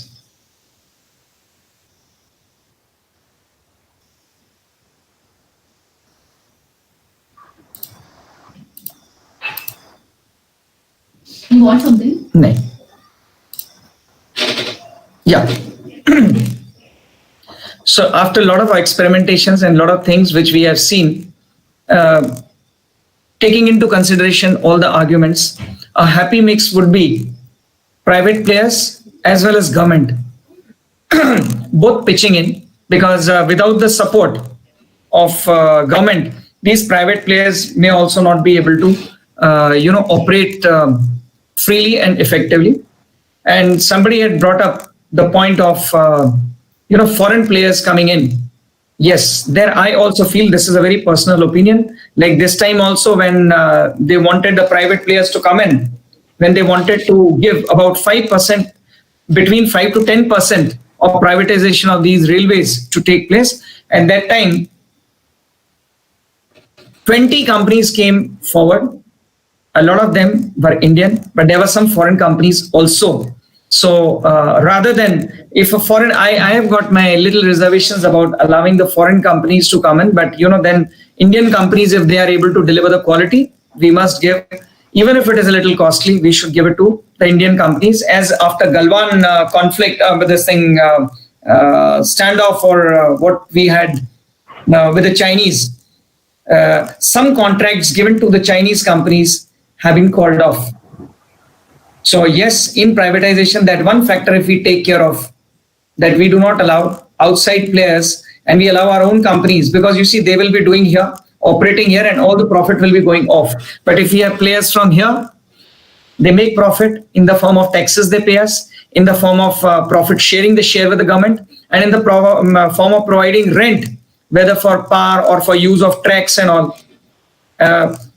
Either way, the government benefits. But it is not only looking at the business part of it, because private players may not be able to take on to areas like somebody was telling, J&K, Northeast, and even in some parts of, though of course Rajasthan is having, but where deserts and all are there also it is difficult. So it will not be, it will not be viable for the private players to go in there, or they may not be very keen on taking on those things. So yes, government will have to bear some burden, but if they bear that burden, then the other part, the private players should be able to make it from where they are making more profits. And so as there was a point which came up during the course of discussion, that accountability, that was very well answered by, I think, Kashish, that how accountability part. In fact, if you know that the Tejas fare is also a dynamic fare, if you're aware of, like these aircraft or private airlines, they have got a dynamic fare system in which the earlier from the date of travel, you get your reservation done, it is cheaper. And as you come closer to the date on which the travel has to be taken, the prices keep increasing. Okay, so I will not talk of the mechanics of that, but what I mean to say is that whatever profits and all they will be able to generate, and government does require help from the private sectors to run the railways effectively. And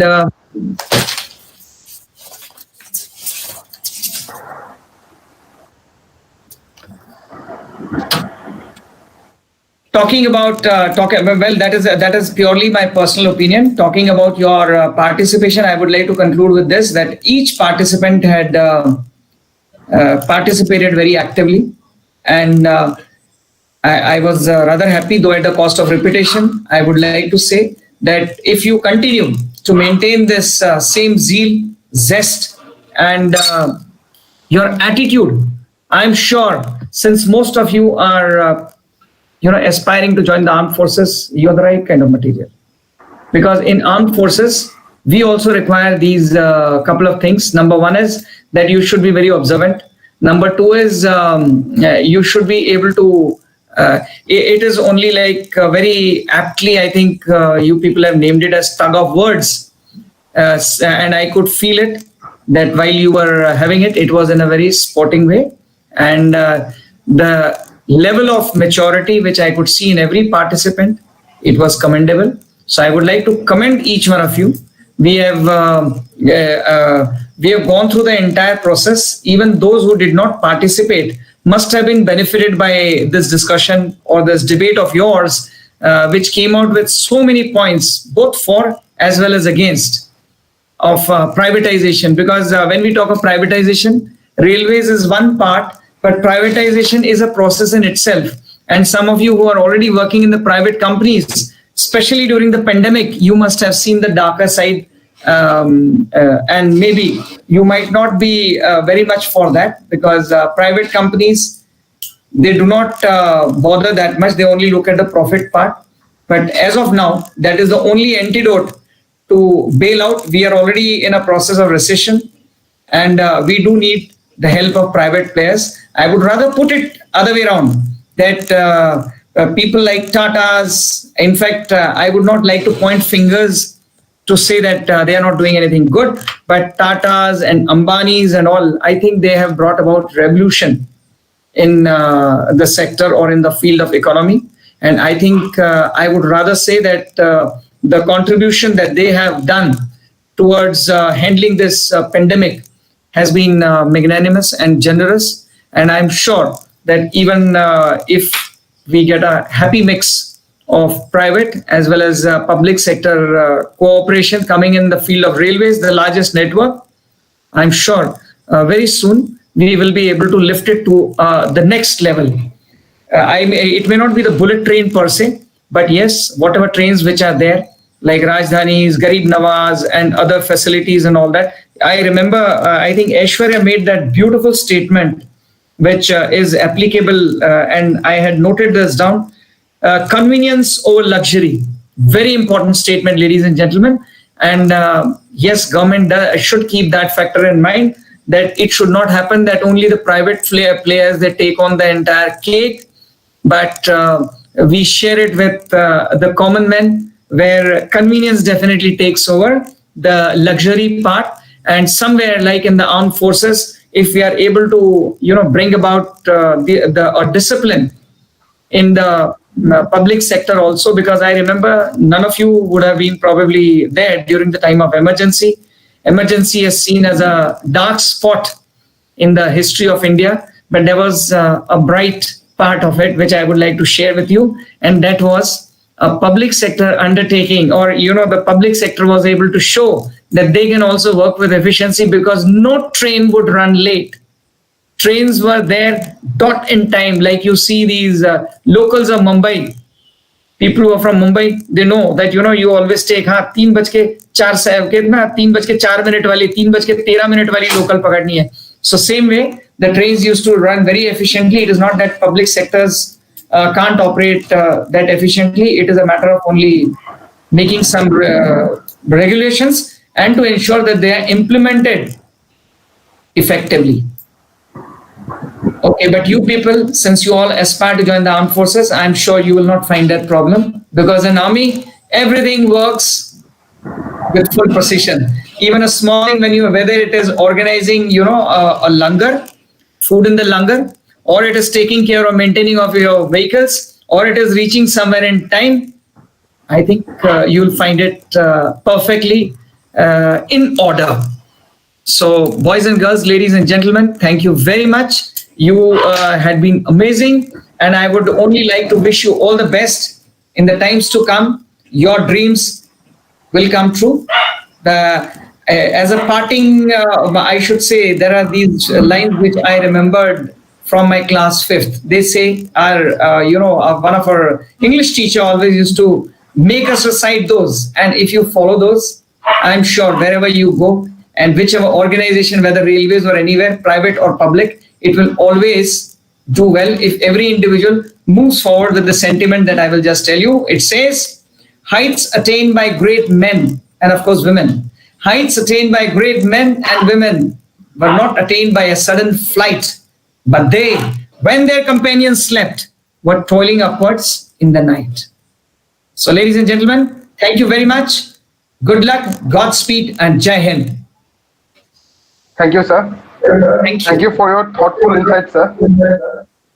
I would like to now call upon Rithi ma'am. Rithi ma'am, could you please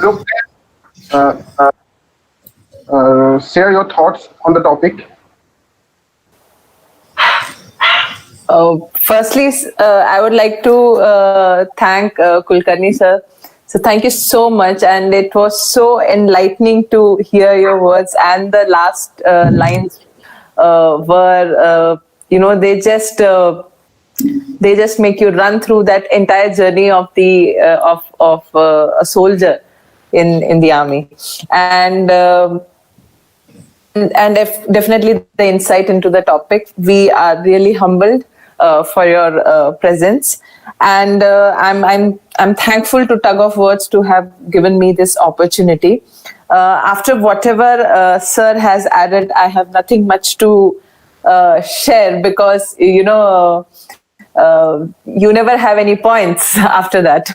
When you hear your seniors speak in the army, you are not left with much points. You always feel that yes, these points could have been there, and it's always a rich learning process. Couple of points which I just is more of a food for thought for further pursuing this topic of privatization in the railways. I would like the participants, if they could just mull over post the event on how interesting study, if you could see the comparison with the Chinese railway network, how it has come over these years. They have a very interesting method of functioning their railway transport. Second is we need to look into our role in the trans-Asian railway network. Globally, how our railway network is important, and how privatization will contribute or will not contribute is something very interesting to see. And definitely, presently we are a very centralized setup, a very centralized institution when it comes to the railway. Although we have the Northeastern Railway separate, the Southeast Central Railway, but they are again all controlled by the central government. So would decentralization help? And again, a very good model is already functioning in China. Why I am referring to that? We are again an Asian country, so we need to draw comparisons with other Asian countries, especially China being one of our neighbors in the Indian subcontinent, and that matters to us. So these are the two, three things that I would that are just a food for thought, and I will not discuss it more on this because once sir has spoken, there is nothing much to say. He has very beautifully guided us into the topic. Congratulations to all these speakers. They have really done a very, very beautiful job, and I am really, really intrigued by their thoughts, the way they have brought it out. So thank you, sir. Thank you so much once again. And thank you, Tug of Words, for the opportunity. Thank you so much. Jai. Thank you. Thank you. Thank you, ma'am. Thank you, sir. Sir, yeah. On behalf of our team and viewers, I would like to ask you a few questions. With your permission, sir, can I? Please. Sir, the first question is, since you have served with the Mechanized Infantry, which changed the operating style of the forces in the past, what is your perspective on any such tactical change of operating style in the modern warfare? Great. I'm so happy that you people are coming out with such beautiful, questions.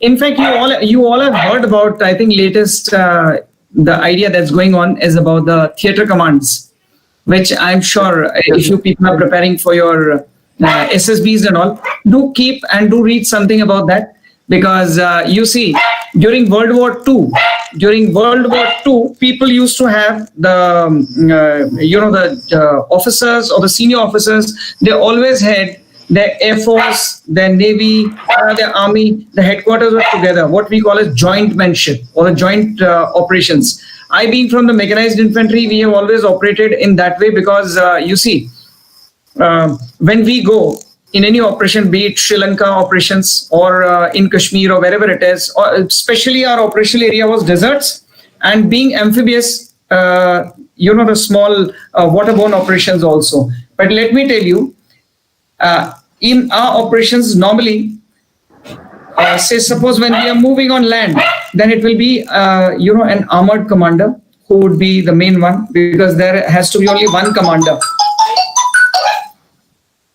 And we are, the infantry role, if you all are aware, since most of you are NCC, when the infantry role is prominent, then I would be the commander.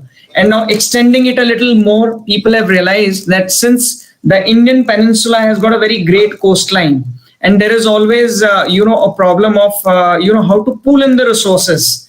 And then since we do talk of jointmanship, but you will find headquarters or command headquarters there, say Air Force will have at some other place, Army will have at some other place. We are not co-located. So now the thought process that is going on, and I think very rightly so, we are thinking of having joint commands, wherein, the headquarter will be common. The commander, irrespective of whether he's from Army, Navy or Air Force, if he's made a commander for that area, he will take a call. He will have under his disposal all the resources available, so that he doesn't have to bank on some other service. When I say service, it is Army, Navy and Air Force.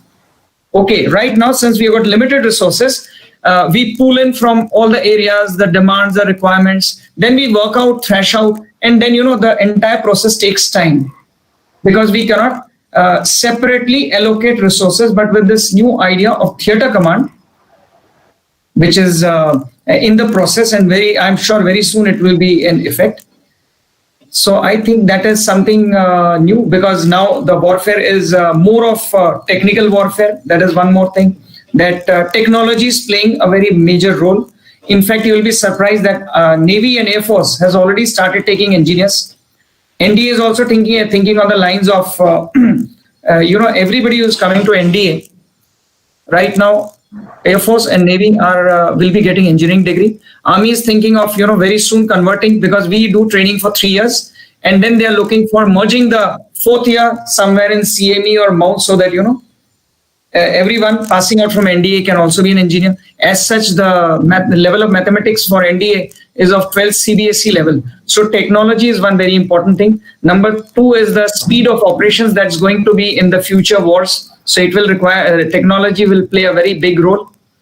So that way, and then as I told you, that taking into consideration the entire scenario we are facing, especially India, we are facing, we are sandwiched between two enemies, which is a known this thing. So we may be required to face, fight a two-front war.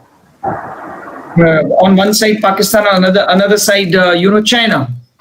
So keeping all those factors in mind, leaving aside, I'm not talking of the diplomatic measures. I'm only talking for the forces restructuring and what they are now thinking on those lines. Very soon it should come as a reality. I hope I have answered your query. Yes, sir. Absolutely, sir. Thank you, sir. Sir, the next question is, recently our defense minister has expressed a desire to achieve the goal of make for world in the defense sector. I didn't get you. In the make for world in the defense sector. Can you elaborate it a little more? Make for world. Make for the whole world. You're talking about the weapon systems, is it? Everything, not only in the weapon system, in the sector of defense, that is manufacturing defense items and all. All right. So, sir, how according to you this can made possible? See, firstly, I always tell where there is a desire, everything is possible. Because I always give the example of Switzerland. You know, Swiss chocolates, though they do not produce cocoa, but they are the best. Swiss watches are the best. Swiss knife, though Switzerland does not have a regular army, but right from knife till tank and even the gun which came in competition with Bofors, that was from Switzerland. So it is basically a desire that we must have. And let me assure you, ladies and gentlemen, as far as the research work and the brain is concerned, India has got no dearth of it. We all boast of 60% scientists in NASA being Indians. And, people doing research, though we count Nobel Prize winners on fingertips, but the people who are getting Nobel Prize, the teams that are working for them, they have got majority of Indian brains working for them. Not only that, you take on the global scenario, whether it is Google or it is Pepsi, you will find people sitting at the helm are the Indian brains. So if we have got our brains, they are promoting the development of, other countries. Why not our country? We can do this thing. And you have seen a case in point is our president, erstwhile president, Dr. APJ Abdul Kalam. It is a classic case of desire. From where to where he has taken us as far as whether our missile systems are concerned or, defense preparedness is concerned. So he had taken us to a different level. And when we say best way to prepare, best way to avoid war or prevent war is to be prepared for war. And in that, the most important thing is once we start making for ourselves, then we will not be dependent on others. Like say, suppose tomorrow I am not in good terms with Russia. So the entire Russian equipment that I am holding here, if I do not get, the proper ammunition or maintenance or things like that, then, I'm in a limbo. So nowadays, when we procure also things from outside, we are not just taking it or purchasing it. We do it with a contract that in a phased manner, like since I am from Mechanized Infantry, at MEDAC, we have got our, now we have started preparing our own Sarats. We have started manufacturing our own infantry combat vehicles, which has come in a phased manner. So I very firmly believe that if there is a will, we can definitely do it. We have got expertise in terms of brain. We can create infrastructure. And once we are ready to, make for ourselves, we definitely will be in a position to supply outside also. Thank you, sir. That is an apt answer, sir. So, sir, now moving on forward, our participants are waiting eagerly for the results. You're putting me in a very difficult situation. You're putting me in a very difficult situation. I would like to announce from both the teams.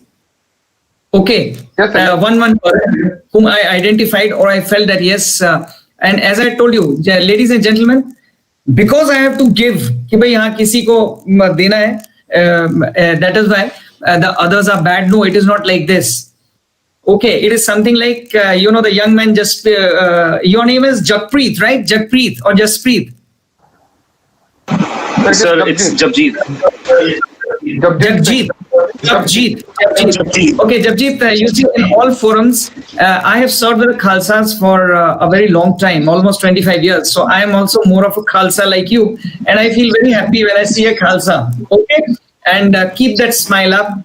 The cheerful face is very, in all forums I get, and I was wondering, कि आज मेरे को कोई मिलेगा कि नहीं मिलेगा? But God has been very kind. That wherever I go, I definitely find one, Khalsa there. And whatever I am today or whatever I picked up, the die-hard spirit, It is from the Khalsas. So before I announce or anything to you, I would like to share these lines of Guru Gobind Singh Ji Maharaj. I don't know whether you know it or not, wherein he says, "Chidiya naal mein baaj ladawa, gidalanu mein sher banawa." You heard that, no?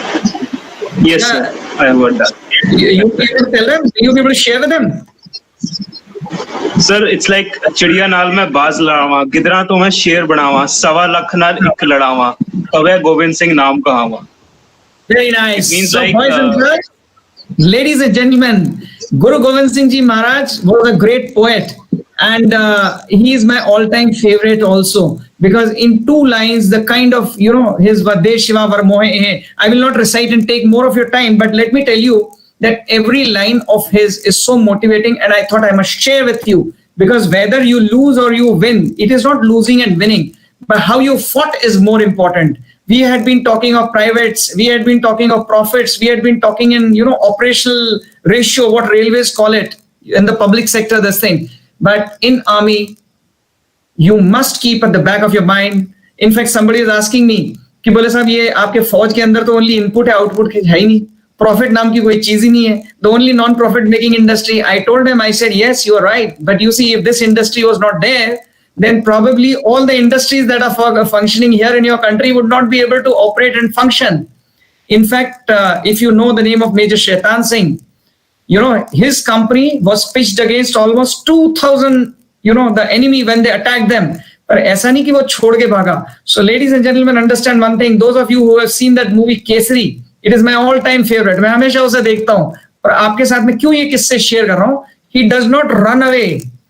He sees a huge army against this thing. और फिर भी वहाँ पे डट के खड़ा रहता है.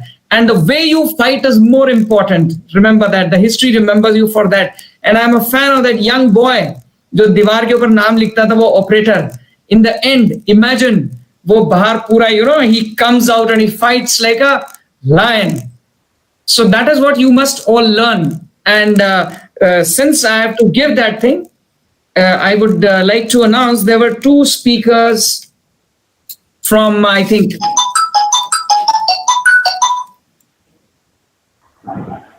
I would like to announce from Team A.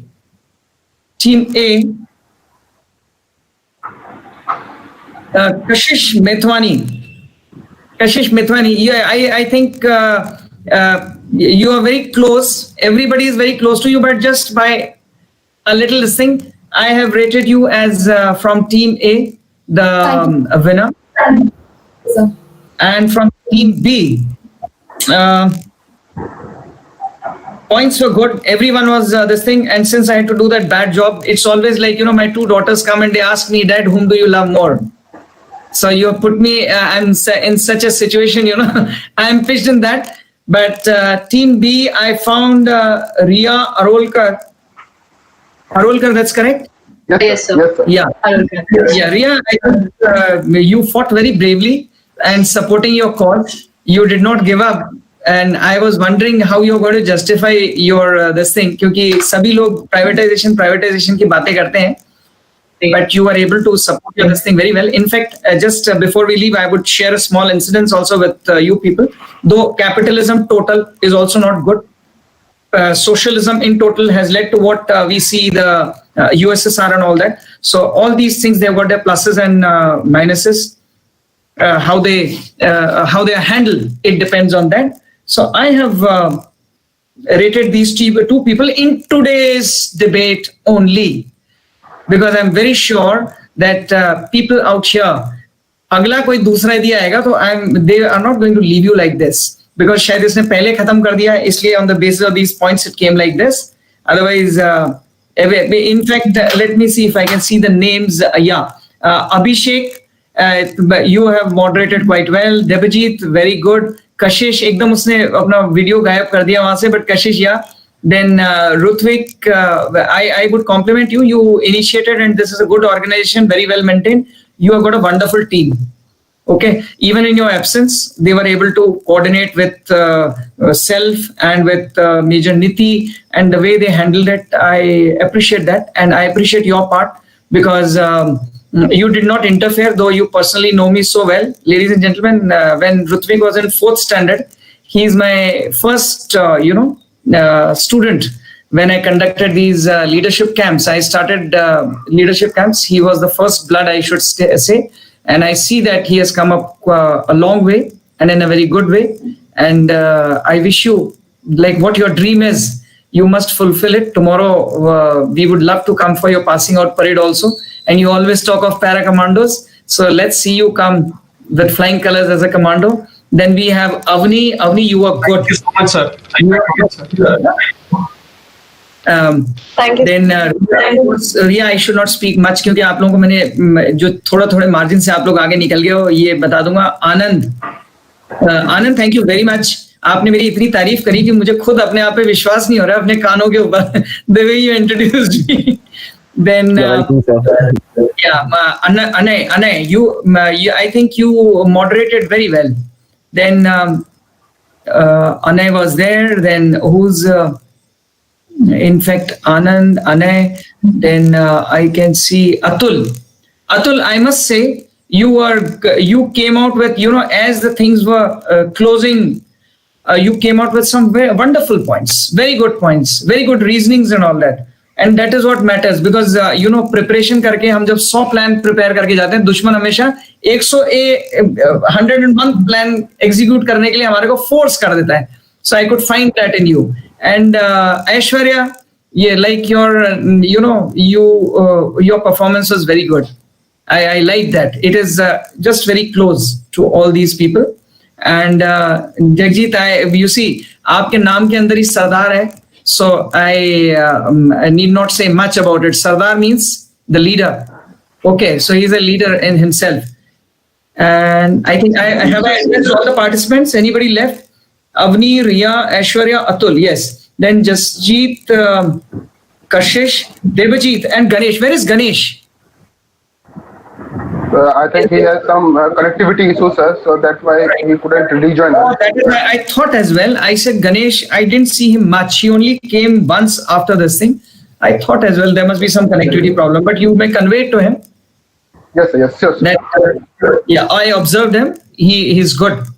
Okay. And last but not the least, my colleague and my, at arms, Niti. In fact, you are the real warrior, and you are the best motivator for these youngsters. They can relate more with you. I think I have announced these the difficult job I have done. But along with the difficult job, I think I have spoken and addressed each one of you. In fact, Rutvik, I'll be very happy one of these sessions, which we conduct here, if they can join, our orientation and grooming. Those who are aspiring to join the armed forces, you're most welcome. And Nidhi, I'll share the link with you also. You may also join because there are some friends, and with you coming in, it will be more, it will add more weight to it. So I can see these youngsters, and in them, maybe I am a very big dreamer, and I visualize. मैं इन सब को भी visualize कर रहा हूँ कि ये सब uniform पहन करके बैठे हुए यहाँ पे सिर पे बेरे लगा करके. Okay, I don't know. When I see young people, I have shared with some of you. I don't see the person who was coordinating with me. Deval is not here, right? Sir, I'm here. Where is Deval? Sir, I'm here, I guess. Can you just क्योंकि आपके नाम के आगे ही केवल tug of words लिखा हुआ है. Deval has been coordinating me throughout, but I had not seen his face. So thank you very much, Deval, because you were the one who had been coordinating everything with me, and you are a real soldier. Because at times when I switch off my phone, you manage to instead of saying कि अभी क्या sir का phone बंद था. This is an attitudinal thing, ladies and gentlemen. Please understand. मेरा phone बंद था, तो उसने इतने पे नहीं बैठा. He found out my wife's number. Gave a call to her. He said, "Man, sir ka number band pada hua. I need to tell him." So that's the true soldierly spirit. Okay. Thank you, sir. Thank you. That's very good. I think I have thanked everyone. I have not missed out on anyone because I could see a couple of faces, and I thought personally also I must thank you. Sanket, I can see Sanket Aradhya. Yes, sir. I think I spoke to him. Ladies and gentlemen, thank you very much. Anything else you would like to ask, share, or tell? You're most welcome. Please. There is a last piece of work that I would like to ask you, sir. So kindly speak out the winning team. winning team. Yes, sir. You have to do it, sir. Okay, can I declare a draw? Because you see, as I told you, it is a spirit behind that. It is a spirit behind that, and as I told you, I'm neither for total privatization nor. And as I was scoring the point, in fact, yeah, when we take all these points together, I would like to put.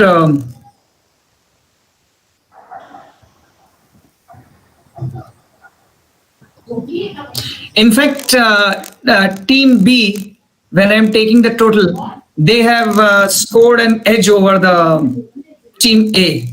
Though, of course, Team A had more favorable, this thing points, and Team B was, to my mind, was at a greater disadvantage. But the way they fought, I would like to rate Team B as the winner team.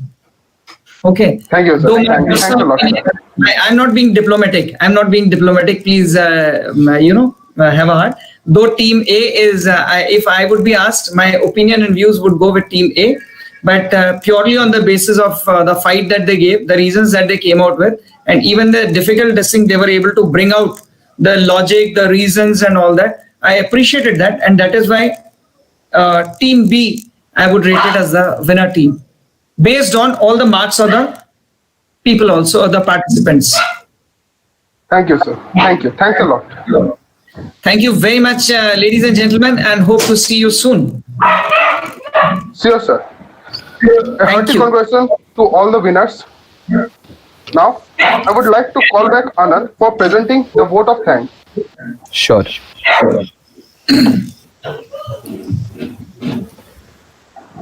Right. Thank you, Abhishek, for asking questions on behalf of the audience. Respected Chief Judge Lt.Col Sameer Kulkarni, sir, all the participants and my viewers. It's my privilege to propose a very hearty vote of thanks on behalf of the entire Tug of Words committee. I thank all the participants. I thank all the participants to become a part of this debate. Your extensive research on the topic and the way you presented was very stimulating and one of a kind. You all spoke very well. Sir, it was an honor to have you us with today. Your words of wisdom have radiated a source of energy within us.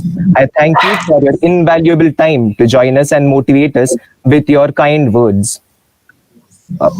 Moreover, I also thank Major Nidhi CJ ma'am for taking out time and to join us as our esteemed viewer. Your presence is most welcome, ma'am. Moving ahead, I would also like to thank Mr. Raju Korti sir, without whom we wouldn't have been here. Your guidance has always motivated the committee to be on our toes. Also, an event of this dimension cannot happen overnight. The wheels start rolling weeks in advance. We have been fortunate enough to be backed by a team of very motivated and dedicated volunteers. I cannot thank you enough. Last but not the least, I thank all the viewers for taking out time from their respective schedules and hearing us out. Without you, we wouldn't have grown to this level. Also, to all those who are new to this channel, if you wish to join the community and participate in the upcoming debates, you may contact us on our social media handles, which is in the description below. We are on Facebook, Instagram, and Twitter. Also, it's a request to all to like, share, and subscribe to our channel, and stay tuned for more such exciting debates. Before ending the meet, Lieutenant Colonel Sameer Kulkarni sir, Major Nidhi CJ ma'am, participants, committee members, and all my viewers, once again I want to state that we are all most grateful to you all. We thank you for being with us this evening. It has been a great pleasure. Thank you very much. Jai Hind. Jai Hind. Jai Hind. Thank you, sir. Jai Hind, sir. Thank you so much. Thank you, ma'am. Thank you, ma'am. thank you, sir. Thank you, ma'am. Jai Hind, sir. Thank you, everyone. And congratulations to Team BA.